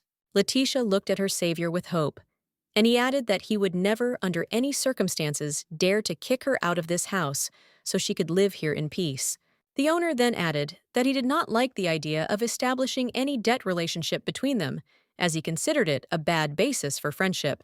The girl agreed, but asked to clarify what exactly Enoch meant, and then the guy noted that she should not be cleaning washing floors or even caring for flowers. Letitia replied that she understood what the Duke's son was talking about, but what then, in his opinion, should she do? And then she added sheepishly that she really loved flowers and would like to get permission to at least water them sometimes. The young man smiled and replied that in that case, their garden would be at her disposal, and his order banning housework would not apply to the plants. Then Letitia raised the rag to her face again and asked to be left with the right to clean her own room, including the usual cleanings. Enoch looked at his guest for a while and thought, how could such a hard-working, modest, and decent girl be excluded from a noble family? Then the owner of the house agreed to this request as well, but noted that he still wanted to get something from her. The Duke's son announced that Letitia should have a good rest and feel not just like a guest in someone else's house, but experience maximum comfort so that this mansion would become her home. The former heiress Leroy could not believe her ears, because just recently she lived in an atmosphere of hostility, hatred, and dislike. But now her fate had changed dramatically. The girl finally smiled. The thought gradually began to dawn on her that everything was going well, and she began to thank her savior for his kindness and care. Letitia laughed and said that she hadn't really felt so light and calm in a long time because she was surrounded by friends who accepted her as she was. Enoch was touched by these pleasant words and thought that he had done the right thing when he decided to accommodate the guest in his house. The guy then went about his business, remembering that his younger sister was going to start baking a pie again, which meant that the guest could join the girl to help her. However, they did not have time to reach the kitchen, because right in the main hall at the entrance doors, they witnessed an unusual scene where Jan and Liel were reading some letter. Judging by the patterns on the edges of the sheet of paper that the sister was holding in her hands, it was not just any paper, but some important document with very serious content. Finally, Letitia couldn't stand it any longer and asked what was so unusual that their faces changed so much as a result of reading it. Instead of answering the young heiress, Achilles handed over the letter and offered to look through its contents herself. The paper was indeed expensive with intricate patterns, but most importantly, it said that Enoch had successfully passed the final exam and became a knight of the royal order. Liel immediately threw herself on her brother's neck and began to joyfully hug him and congratulate him on this incredibly important event for their entire family. Then Letitia came up and took the Duke's son by the hand. She understood that all this time the guy was waiting for the results of those tests, before which she gave him a gold bracelet. And now they came. The girl laughed and said that from that moment on, she could rightfully call the young man not just Sir Achilles, but Knight Achilles. The owner of the house was still somewhat nervous because he had hoped for success so many times that having received what he wanted, he was not ready to simply accept his new status. Finally, Enoch came to his senses, thanked the guest as well as his brother and sister for the compliments, and said that this was truly a serious event in the life of their small family. After some time, Liel heard the sound of an approaching carriage and went to the window to find out who intended to visit their house. And indeed, an unfamiliar carriage stopped opposite the central entrance. Young Mrs. Achilles went outside to greet the guest, and was surprised, as she had never seen this man before. He was a young, physically strong guy, tall, and with a confident gait. Liel escorted the young man into the house and took him straight to her older brother, who looked in surprise at the nobleman, whom he knew a little but did not expect to see in his house. The son of the Marquis of Alem walked slowly up to the owner of the house and introduced himself, then asked to see Letitia to talk. After some time, the former heiress Leroy entered the office. She was surprised to see her former fiancé, but did not resist the opportunity to talk to him and sat down in the chair opposite. Having made sure that the guests needed nothing, Enoch said that he would leave them alone so that they could speak as freely as possible. At first, the former bride and groom looked at each other silently and did not dare to start a dialogue, thinking about what they could say in such a situation. Finally, Levion asked why the former heiress of the Marquise did not tell him what had happened to her and did not tell him where she had gone from home, since he had spent so much time looking for her. Letizia asked him why he had come here. Was it really only to reproach her for not informing him of her new status as a lowly aristocrat? The young man suggested that the lady return to discuss what had happened in another area, where she would be more comfortable. The former heiress Leroy asked where she should return to, but Levion did not understand the question and asked again what she meant. Letitia closed her eyes and noticed that there were no more places in the world where she could go and stay. The guy replied that he would be glad to see her at his estate of Marquis Elam, and asked with surprise if she was really thinking about staying here in the Achilles mansion. For a while, Letitia hesitated over the answer. She remembered her whole past life and the long years spent together with Levion, because they were supposed to become husband and wife, and they were waiting for this.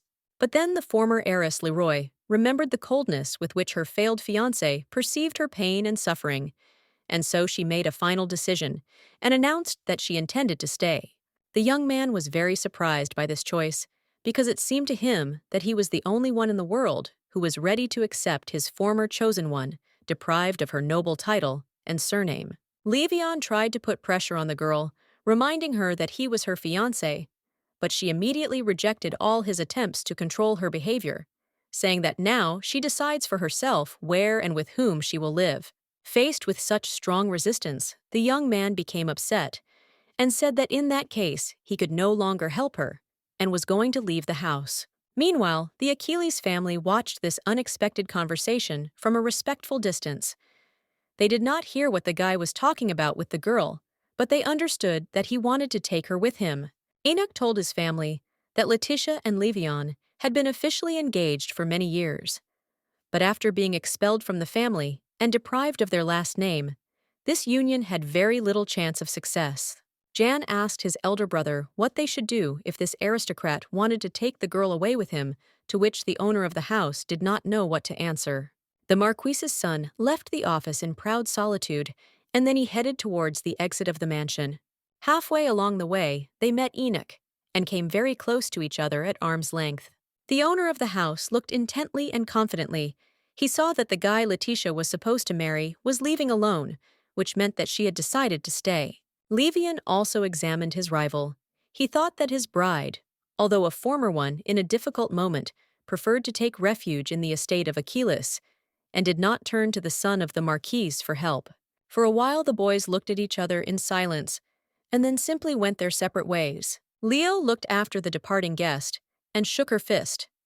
She was outraged that the Marquis's son did not say goodbye, did not apologize for the sudden visit, and in general behaved outrageously. Soon Letitia came out of the house and asked for forgiveness for her ex-fiancé and his indecent behavior, to which Enoch's sister immediately replied that she had nothing to apologize for. The guest wanted to say something else, but she felt awkward and embarrassed. She fell silent.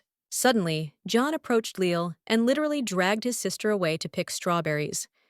He wanted to give the elders the opportunity to discuss the current situation in private. After the children left, Enoch invited Letitia to return to the house to talk about what had happened. The Marquise's former daughter was a little upset and asked permission to say something right there on the street in front of the mansion. The owner of the house stopped and replied that he was always ready to listen to her, so she could freely express her thoughts wherever she wanted. The noblewoman said that she really wanted to stay here for some time, since after she refused Levion, she really no longer had any place where she could hide. The girl then added that she understood how many problems she was causing the Achilles family, but she had nowhere to go and asked not to be kicked out of this hospitable home. Anak was extremely surprised by such a request because it seemed to him that they had settled this issue yesterday, and suddenly the dialogue returned to the very beginning. The guy covered his face with his hand and replied that his concern was caused by the fact that he was afraid that Levion would take their guest away with him, but he sincerely wanted her to stay with them. Letitia smiled and promised that the owner of the house could be completely calm about this because she had firmly decided to stay with the Achilles family. After these words, Enoch immediately became cheerful and suggested that the girl consider this house her home, because in this way, the girl removed all his fears about his future fate. Then the former Leroy smiled and added that apparently her stay in the mansion would last much longer than she had originally planned. The owner of the house noted that it did not matter at all because they had a spacious house with plenty of space. Letitia suddenly felt embarrassed. She suddenly realized that she had never in her life met such a kind and generous person as Enoch. However, the Marquis's former daughter still decided to add that she plans to stay here for a really long time. Enoch smiled and replied that this was wonderful news that not only brought joy to his heart, but would also please his younger sister and brother. However, this did not calm the girl down, but on the contrary, led to an emotional breakdown, and she literally screamed that she might spend the rest of her life in this house. Letitia suddenly realized that she had said it in vain, and then began to quickly apologize and try to take her words back in a panic. The owner of the house was not at all embarrassed. On the contrary, he laughed and noted that he could not be frightened by such words, but the girl immediately turned pale and replied that she had meant something completely different. Then the knight added cheerfully that he did not expect to hear such words, and therefore he should think about it carefully. The aristocrat felt uneasy because she thought that the duke's son might change his mind and throw her out of the house after such a confession. However, judging by the young man's face, this situation only amused him, and he asked if the lady wanted to tell him anything else. The girl's face flushed, and she replied that she had nothing more to add, and began to reproach herself for having said too much that should not have been said. Then Letitia added that she had urgent business to attend to and hurried away from the smiling Enoch. But approaching the front door, the former Leroy suddenly realized that she couldn't open it. She immediately thought that the owner of the house had locked the door and wasn't going to let her in. The lady felt sick and began to emotionally tug at the handle. She began to think that this was all a bad joke and perhaps even a bad dream. The duke's son came up from behind and gently placed his large warm hand on the girl's hand, and then said that it was all about the door lock. The knight noticed that the lock could only be opened if the door handle was turned in the right direction, otherwise there was no way to enter the house. Letitia felt bad because she looked stupid when she tried to open the door the wrong way. The noblewoman did not know what to do or how to act in such a situation. She was ready to sink into the ground from shame. Finally, the girl went inside and immediately saw Lael and Jan.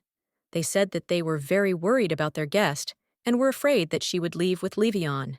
The girl was very happy when she found out that Letitia was staying, and then suggested that they go back to the city to the market square to have some fun. After some time, the group of young people again found themselves in the very place where they had once met for the first time.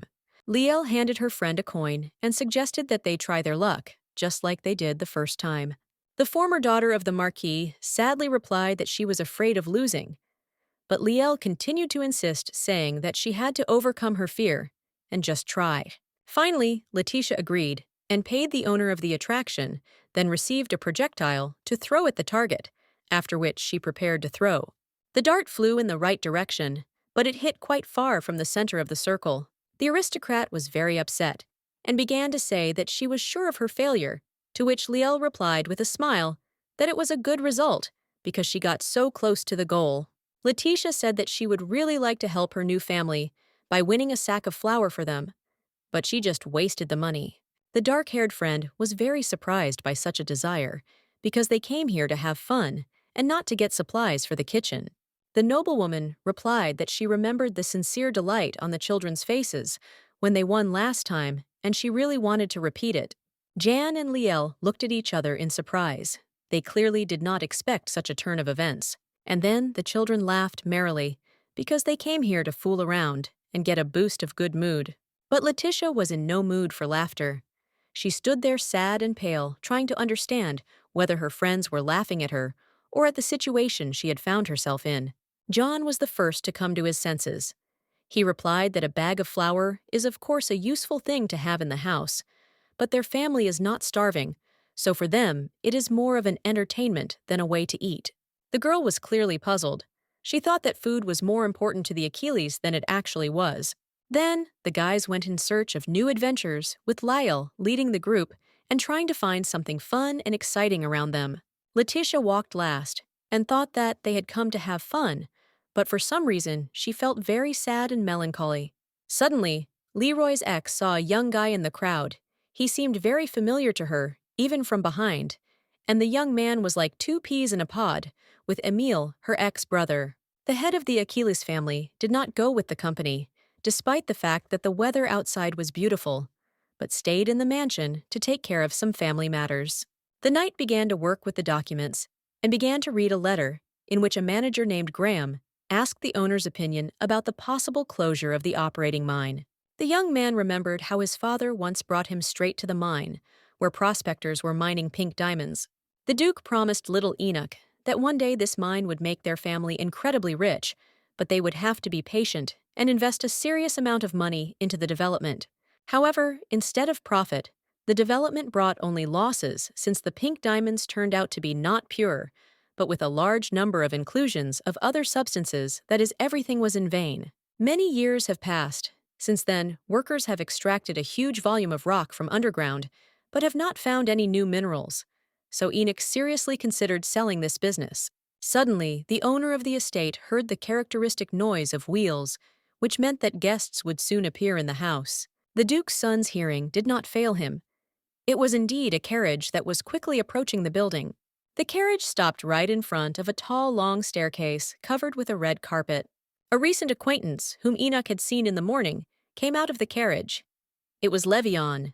There was some tension between the guys, because one of them was once engaged to Letizia, and the other took the girl in at his family estate. The Marquise's son looked intently at his rival, but remained silent.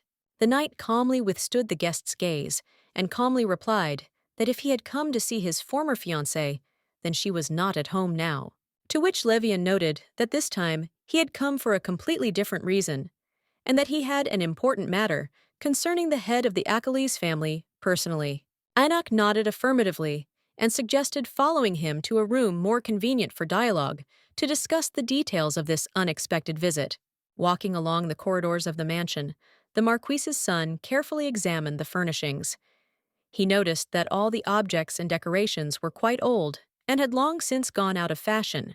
Many of the interior details seemed extremely cheap and tasteless to the heir of Elam, so he wondered why Letitia chose such a poor and miserable family. Following the owner of the house, Levion tried to understand the reason why his chosen one had exchanged a life of luxury with him for this strange place where maybe there was no normal food. While exploring the new home of the former heiress Leroy, the guy also made an unexpected observation that there were absolutely no servants in the house, which meant that this family was really very poor. Eventually, the young people came to a spacious guest room where Enoch personally made tea and poured it into cups. Then they began to talk. Levion began by noting how much influence the owner of the house had on his former chosen one, so he wanted to ask him for a favor. And when the knight asked what he could do for the Marquis's son, he heard the answer that he had to explain to Letitia one simple thing. She had no place in this house. The guy then clenched his fist tightly and added that he couldn't allow his ex-fiancée to live in such terrible conditions, so she had to leave Achilles' mansion immediately. Enoch closed his eyes tiredly and replied that Levion simply did not understand what he was talking about. And when the guest asked again, he received the answer that he should discuss this issue directly with Letizia and not try to resolve it through intermediaries. The Duke's son repeated that he had no right to tell the girl where she should live, because she had the right to decide such matters herself. Then the rival accused him of holding her by force. This was already a serious accusation, and Enoch immediately tensed up internally, but he did not show it and said that it was not true. The owner of the house once again tried to explain to the guest that the former Leroy had made this decision herself, and no one had forced her to do anything, and no one was going to force her. Levion then accused the knight of holding her by playing on her feelings of pity and her desire to help the weak and powerless people, which is outrageous behavior for an aristocrat. Enoch kept his composure and coldly noted that at the moment it was the ex-fiancé who was trying to force Letitia to make a decision, so he was not surprised that the girl had taken such a position. The son of the Marquis of Alem was shocked by this turn of the dialogue. He replied that this was not true because he always cared about his former chosen one and wished her only happiness and goodness. After a brief pause, the owner of the house recommended that Levion leave his mansion because their conversation had clearly reached a dead end and therefore lost its meaning. The guest fell silent. He saw that he could not yet get what he wanted, since the Duke's son turned out to be a morally strong and intractable person. Then the guy sadly lowered his eyes and asked for forgiveness for his behavior, after which Levion stood up, adding that he really should leave and headed towards the exit. The Duke's son silently followed his guest with a long and intent gaze. Meanwhile, in the city, where the fun of the youth group continued, Letitia could not resist and caught up with a guy who looked like her brother. The girl called out to Emile by name, and he turned around. It was indeed the heir Leroy. She was not mistaken. The young man was very surprised when he saw his sister, but he did not say anything, and just continued to stand silently opposite her. From an early age, the boy remembered that his first daughter always took care of others and tried to surround them with the highest level of care. The heir Leroy remembered well that Letitia sincerely helped her ailing mother and never expressed dissatisfaction or indignation about it. The boy liked to watch his older sister because she was always welcoming and friendly, but that was all in the past. Now Emile looked at his former relative with different eyes, and it was important to him that she had not awakened her abilities, which meant she had become a hindrance to the Leroy family. In addition, the young man really didn't like the fact that his sister had gotten involved with the poor losers of Achilles. In his opinion, it was simply terrible and shameful. The guy said that at first he refused to believe the rumors that Letitia went to the Duke's mansion, but now he sees that his worst fears were true. Leroy's ex replied that this was indeed the case, and she found shelter in this family, whom she had met quite recently. The brother noted that this was a rather strange decision, given their father Barrett's strong personal dislike for the head of the Achilles family. Suddenly, Letitia's face changed, and she said coldly that it was no longer her concern, and besides, Emile himself might not pay attention to it. The young man was very surprised by this answer, because he was used to the fact that at the slightest discomfort, his older sister obediently lowered her eyes to the floor and began to apologize. The girl took a step forward and looked her ex-brother straight in the eyes, and then added that the invisible connection that had been between them was no longer there, and their mutual obligations had disappeared. Letitia took a deep breath and noted that her life would no longer depend on the glorious Leroy family, but would go her own way, and they had lost the right to show her the way. Emile didn't answer. He just stood and looked at this girl who today revealed herself to him in a completely different light. Then the wisest of the Barrett children noticed that there was sense in her words, and he should not interfere with her new life, which was now in no way connected with his family. After a short silence, the guy said goodbye and went on about his business, and Letitia went her own way, which she could now choose independently without regard for the constant reproaches of her household. And yet the girl was sad, as one feels sad when one finishes reading a fascinating book and turns the last page. But the melancholy did not last long, because as soon as Emile had gone far enough, Liel threw herself on the noblewoman's neck. The girl sternly said that they came to the city to have fun, and she would not allow her friend to be sad, no matter how serious the reason. Letizia immediately broke into a smile, thanked the heiress of Achilles, and added that she had not intended to be upset at all. Ian stood to the side and watched as his sister continued to hug their guest, until she was sure that she really felt better. Meanwhile, strange things gradually began to happen in the Leroy mansion. Diana was walking down the steps and suddenly tripped. She managed to keep her balance and not fall, but she hit herself very painfully, so much so that she cried out loudly and even sat up.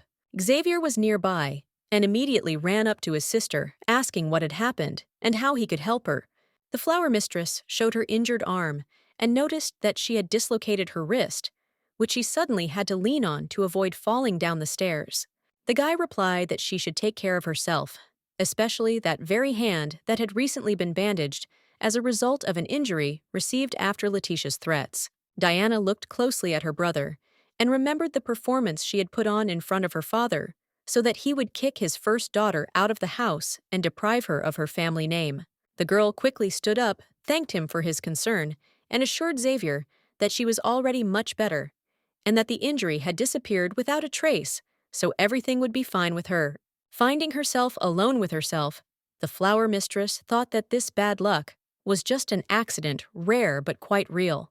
However, an image of their favorite cup, which their mother had broken the day before, immediately appeared in their head, and yet they had managed to successfully use and take care of the dishes for so many years.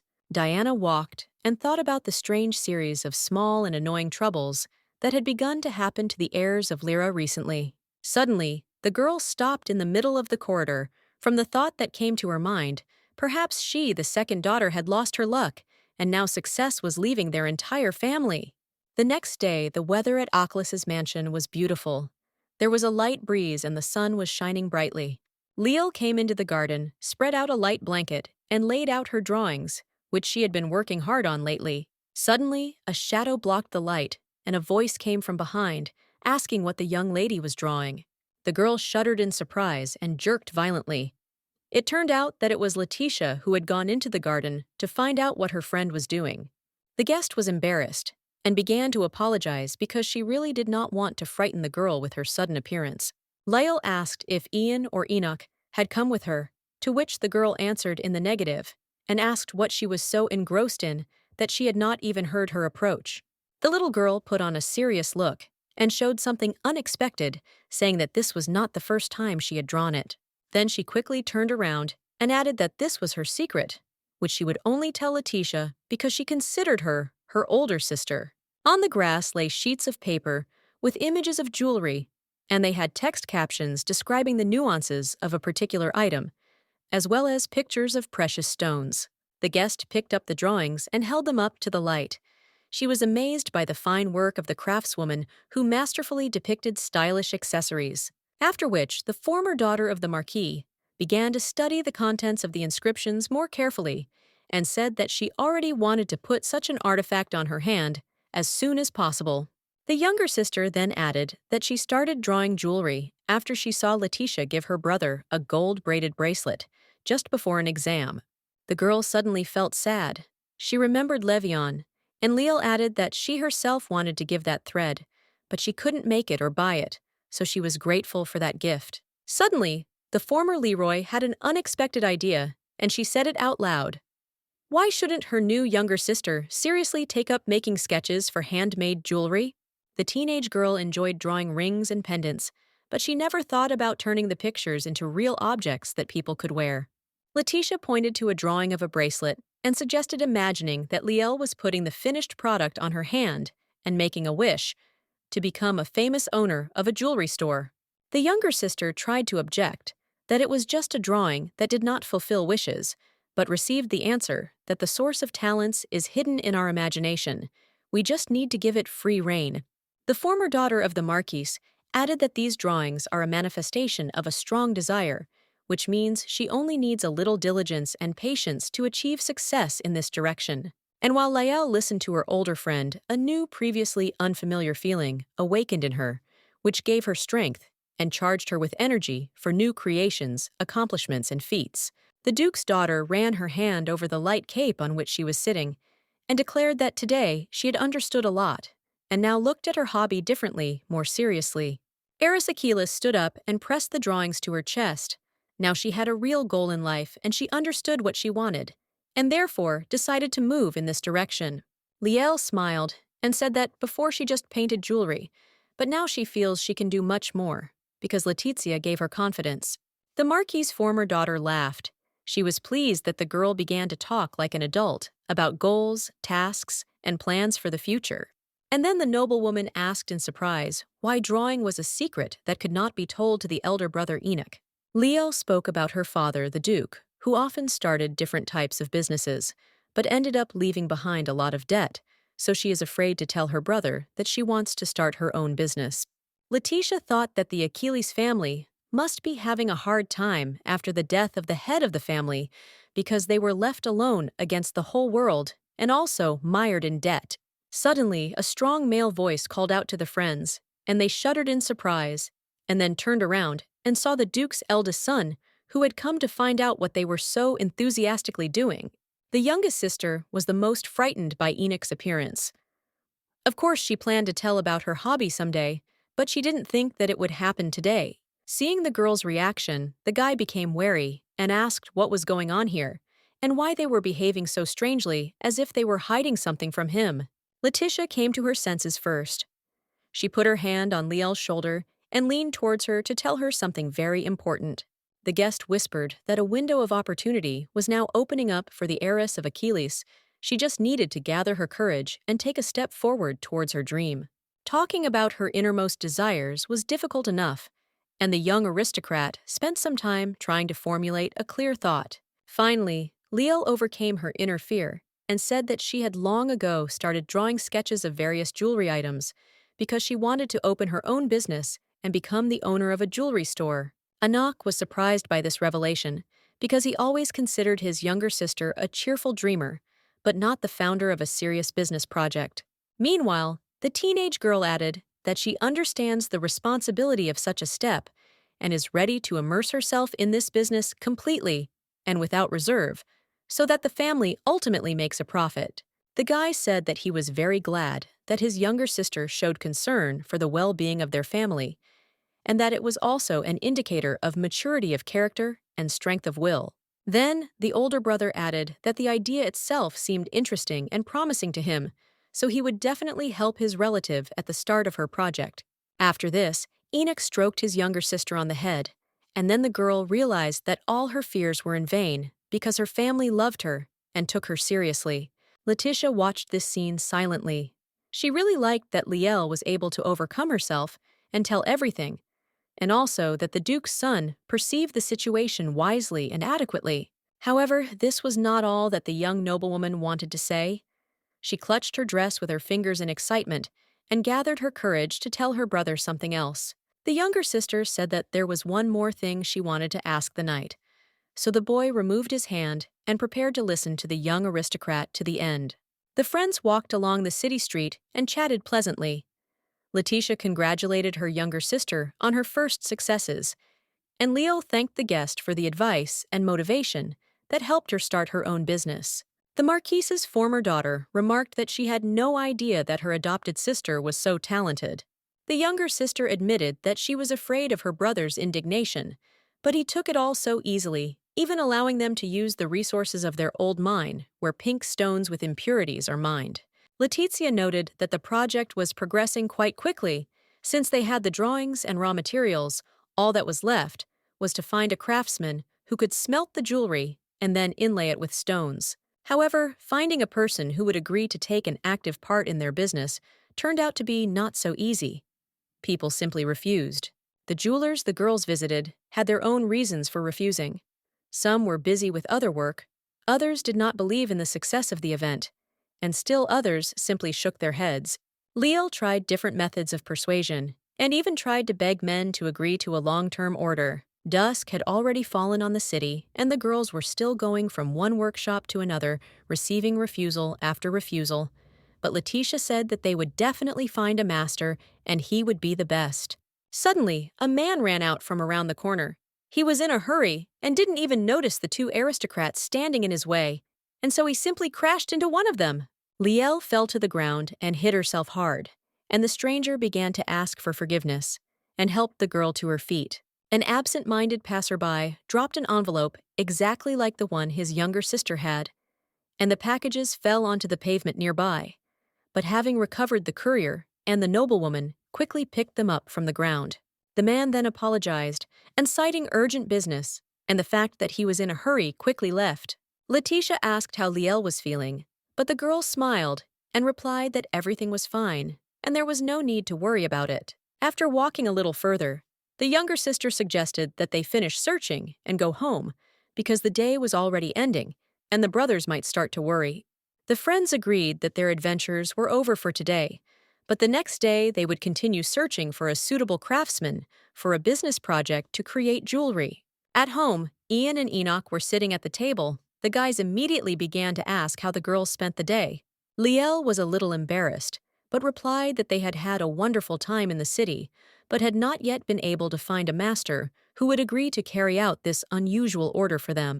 Then the second brother began to tease his sister and said that he suspected that she would fail, but admitted that he was glad for her positive attitude despite the failure. Letitia watched this dialogue and happily noted that even when Jan accuses a relative of something, he does it with a smile and without any malice, but jokingly. Liel noticed that the adopted sister was still standing at the threshold and invited her to join the company to rest and regain her strength a little. However, there was only one free place at the table next to the Duke's eldest son, which embarrassed the girl because she was still embarrassed to be so close to her savior. The thought that she would be sitting next to the head of the Achilles clan could not fit into the noblewoman's head, and therefore she felt uneasy. But there was nowhere to go, and the aristocrat, overcoming her fear, nevertheless sat down on the sofa in close proximity to the knight. She felt very strange and uncomfortable. As Enoch poured a cup of tea, he remarked that the girl should not linger in the city for so long, because as soon as dusk fell on the city, he began to worry about them. The guy filled a container with aromatic tea and placed the dish directly in front of the Marquise's former daughter. The girl looked at the Duke's eldest son with gratitude and thought that hot tea would be very welcome now. Enoch was a very calm and reasonable man who knew how to take care of people and think ahead. Such an aristocrat should stand at the head of a noble family. Letitia was very pleased that the knight showed concern and spoke about it out loud. She was convinced of his kindness and responsiveness every day. Suddenly, John remembered that the solemn ceremony of knighthood was about to take place and asked why his brother was not at all worried. Enoch replied that if he could cope with the excitement during the exam, then it would be quite easy for him during the awards ceremony, and then invited the girl to come to the event. Letitia replied that she would be very pleased to be present at such an important event as the official knighthood of Sir Enoch Achillesu. Then the younger brother noticed the folder with the works and asked if he could look at the sketches again. Liel agreed, and the boy reached for the envelope with the drawings. However, when the young man opened it, he was surprised to find some kind of contract there instead of sketches of jewelry. The heiress Achilles looked at the stranger's papers with horror and could not believe her eyes because there was not a single sketch in the folder. The girl immediately remembered the situation that happened in the evening in the city when an unfamiliar man ran into her and he had a similar folder in his hands. And at this time, that same inattentive courier was already hurrying to his master to give him the important papers he had been sent for. And when the owner began to look through the documents, he was very surprised, because there was not at all what he expected to receive. The man shouted at his assistant that he was supposed to bring the contract, but instead he brought God knows what. Then the man suddenly fell silent and began to carefully examine the sheets of paper where beautiful sketches of jewelry were drawn. At this point, the courier put the facts together and realized that he had accidentally exchanged folders during a recent encounter with an unknown lady. The servant immediately confessed to his master that it was his fault and told him of the incident that had taken place when he had mistakenly taken an envelope belonging to a young aristocrat. The man replied that the contract was very important to him, so the assistant was obliged to immediately go looking for it in order to return the lost item as quickly as possible. Then the stranger turned his gaze to the images and thought that the sketches really deserved attention because he had never seen anything like them before. After looking at the pictures, the owner turned his attention to the accompanying texts and liked both the descriptions and the names of the luxury items. The man had a good understanding of jewelry, so he immediately began to think about how to refine the images, and soon came to the conclusion that these products would sell well and have a certain success. The master ran after the servant because a new idea came into his head, which he decided at all costs to implement in practice. The owner ordered the courier to find out who the author of these drawings was, and to offer that unknown lady a business meeting with him. Leal sat on the sofa next to her brother and thought out loud about what she should do to get her sketches back. But Jan suggested that they go to bed and start looking for the absent-minded passerby in the morning. The relatives went to sleep in their rooms, each thinking about the event that had taken place. Enoch looked at his relatives and said that it was really too late, and they should follow the example of the heirs of Aquilus. However, Letitia raised her hand and asked the owner of the house to stay a little longer because she wanted to share something with him. Leroy's ex said she had a strange feeling that she found hard to put into words. The knight replied that she could share any thoughts she had with him, and he promised that he would perceive everything correctly and adequately. The girl lowered her eyes and added that she felt as if Levion had come to this house again while she and Leal were working on the jewelry project in the city. Enoch noticed that being excluded from Leroy's family tree did not destroy the connection between the former bride and groom. He sees that the young people continue to think about each other often. Letizia replied that it was true, because you can't forget in one day someone you've been friends with since early childhood and about whom you've thought for years as a future spouse. The noblewoman continued that during this time they had indeed created a serious relationship, but now it was all over, and there was no turning back, and this made her sad and uneasy. The Marquis's former daughter added that recently the guy she loved and was happy with had changed a lot. Levian became cold and cruel. He stopped understanding her and began to say terrible words that caused her incredible pain, destroying their connection. The aristocrat noticed that with each passing month, they were becoming more and more distant from each other, and the entire initiative for this break initially came from the son of the Marquis of Elims. Enoch listened attentively to Letitia's story and thought about how much she had to endure and how much she suffered about it, although she did not show it. After thinking for a moment, the knight replied that during her absence, Levion had not visited this house, and the girl said that this was good, and now she could go to bed with relief. But the guy stopped her and added that he also wanted to tell her something important. The girl looked at the owner of the house and said that she would be happy to listen to him. The knight noted that if someone ever caused her physical or mental harm, she should not keep it deep inside herself and hide it behind a smile. Letizia was very surprised, because even close relatives in the years of love and respect never told her such words of sincere care. After this short phrase spoken by Enoch, the girl felt very light and free in her heart. Then the noblewoman raised her hands and said that she had a personal request. The aristocrat added in a quiet voice that she was no longer a member of the Leroy family, and therefore asked that she no longer be called Lady Leroy, but that she be addressed by her first name. Then the girl quickly added that of course the owner of the house can call her whatever he sees fit. But deep down, the Marquis's former daughter dreamed that Enoch would start calling her by her first name. The Duke's son smiled slightly and called Letitia as she wished, and then added that he himself liked this form of address much better than the previous one. The noblewoman was pleasantly surprised by this answer. She thought that the knight preferred a formal style in his dialogue with her. Enoch then suggested that the Marquis's former daughter might also call him by his first name, avoiding mention of his status and surname.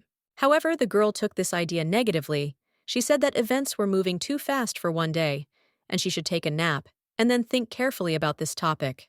The knight laughed and replied that she had as much time as she needed, and no one was going to rush her. Enoch wished the girl good night and said that he should also get some sleep.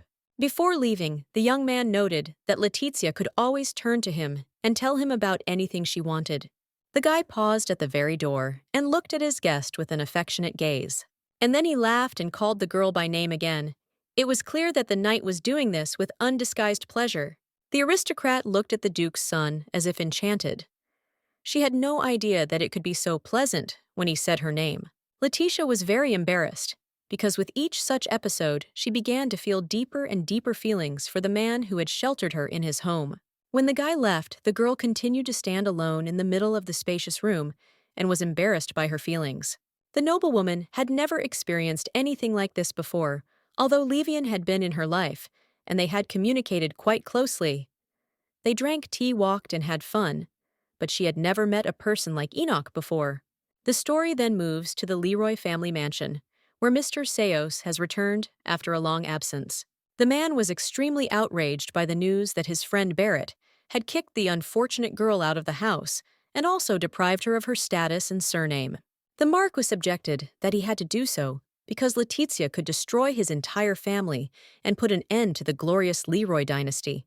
The guest replied that he had done a lot of work and talked to the magicians in the tower and could say with confidence that if the first daughter had brought trouble, then Leroy would already be dead. Barrett recalled his conversation with Diana and her arm injury, which occurred after her older sister wished for her to suffer. Then the man mentioned that Letizia had stopped listening to him and had gotten involved with the hereditary losers of the Achilles, thereby ruining the reputation of the entire family. Mr. Seos leaned forward and said that he certainly respected his friend, but he could not just watch him confuse cause and effect and believe in rumors and legends. Barrett raised his voice and replied that these were his children, and he knew better what was happening in his family, so he was convinced that Letitia brought harm and misfortune, and Diana brought success and good luck. Seeing that the dialogue was approaching a conflict, the family friend pulled himself together and continued in a calm voice that he was ready to swear that the first daughter was devoid of any negative abilities. The Marquis valued the wisdom of his older comrade and always listened to his words. But now it was difficult for him because they had completely opposite opinions on this issue. Suddenly, his thoughts were interrupted by a woman's scream, to which the head of the family stood up and asked what was going on. There was a guy in a Magic Academy uniform standing near the gate explaining to Irene that her exam form had not been submitted on time, so the administration had decided to expel her. The girl continued to demand a review of the results because she was sure that she had passed the exam and personally placed the document on the commission's table. The young man said that he would try to help her and offered to go with him straight to the academy to sort things out on the spot and find the missing paper. The Marquis was very surprised by this situation because an educational magical institution is clearly not the kind of place where documents can disappear without a trace. The next minute, Xavier's servant ran up from the other side and began to tell something about his young master. It turns out that the young man was practicing horse riding, but at some point he lost control of the situation and fell off his horse, resulting in injuries. Barrett couldn't believe his ears, because his son was not only an experienced warrior, but also an excellent horseman who professionally handled any horses. The Marquis immediately forgot about everything in the world and rushed after the guy into Xavier's room, where he should have been brought by now.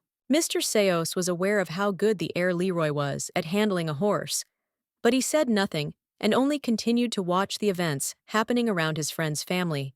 From the servants' conversations, the man knew that a couple of days ago the Marquis's wife had injured her hand and broken her favorite cup. Diana then tripped on the stairs and injured her wrist. And now, the events that happened today, right before Seos's eyes, all of this came together to form one complete picture. And it seemed to the man that in just a little while he would understand the reason for these failures. The gray-haired old man began to compare the facts in his head, and suddenly his eyes widened, because he realized what had happened. Letitia really does have an ability, but no one even suspected what it was. While she was part of the family, everyone perceived success and luck as a natural state, but as soon as the girl was kicked out of the house, it immediately became obvious that she was the keeper of the family. The former daughter of the Marquis walked along the long corridor of the building and looked into the spaces between the wide columns. She thought about Enoch, the man who changed her life and extended a helping hand in her most difficult moment. Most often, the girl recalled the knight's phrase that she should not keep her experiences to herself, but needed to express them so that they would not accumulate in her heart and cause pain. The noblewoman also recalled how her savior walked, behaved in front of people, and even turned his head during a conversation. Leroy's ex never tired of admiring what a good, kind, and caring person he is, who always perceives people correctly and accepts them as they are.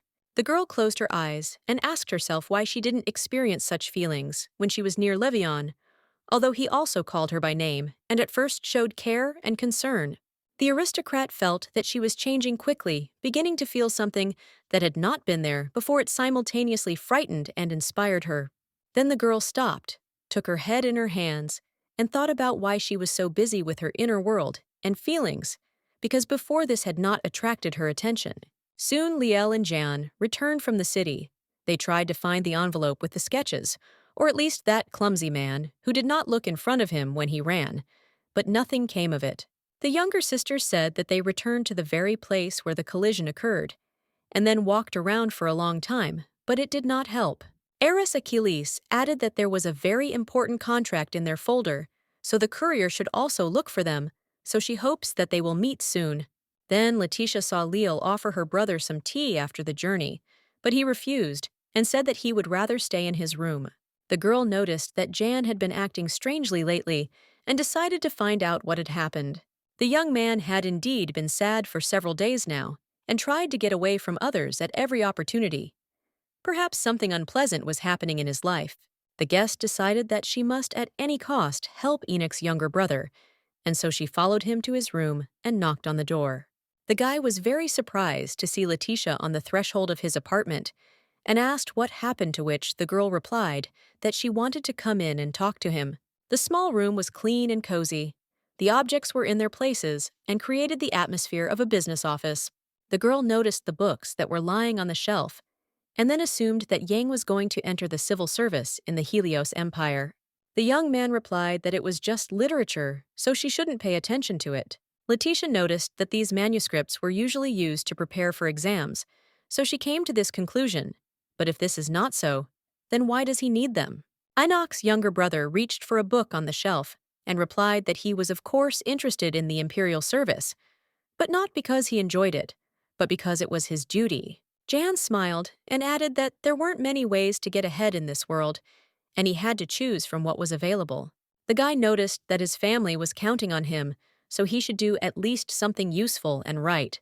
Then the young man remembered his sister and said that sometimes she makes him envious because she has a goal, a desire, and the prospect of realizing her dream, and he doesn't even know what he wants from life. Letitia looked down and thought that in this, she and Jan were very similar, because she also went with the flow and had no idea what her calling and purpose were. The girl remembered the long days spent poring over books in search of an answer to the main question of her life. What is her ability? It's sad to watch others change their lives, strive for something, achieve results, and rise high to the top, and you look at them and don't understand where your ladder is. Suddenly, a phrase was born inside Letitia, which she immediately conveyed to Jan, that his sister does not know how to create jewelry masterpieces. She is simply sincerely passionate about what she really likes. And then the noblewoman added that she herself had not yet found her calling, just like Enoch's younger brother. So she suggested that they work together to find an occupation to their liking. Suddenly, the guy froze in place as if he was numb, and only repeated to himself the phrase he had just heard. Do what you like. Then the young man closed his eyes and smiled. He was thinking about something that had been bothering his heart for a long time. Finally, Jan came to his senses and laughed, and then said that he now understood why Lael considered Letitia her sister and best friend. The noblewoman looked at the duke's youngest son in surprise and asked what he meant.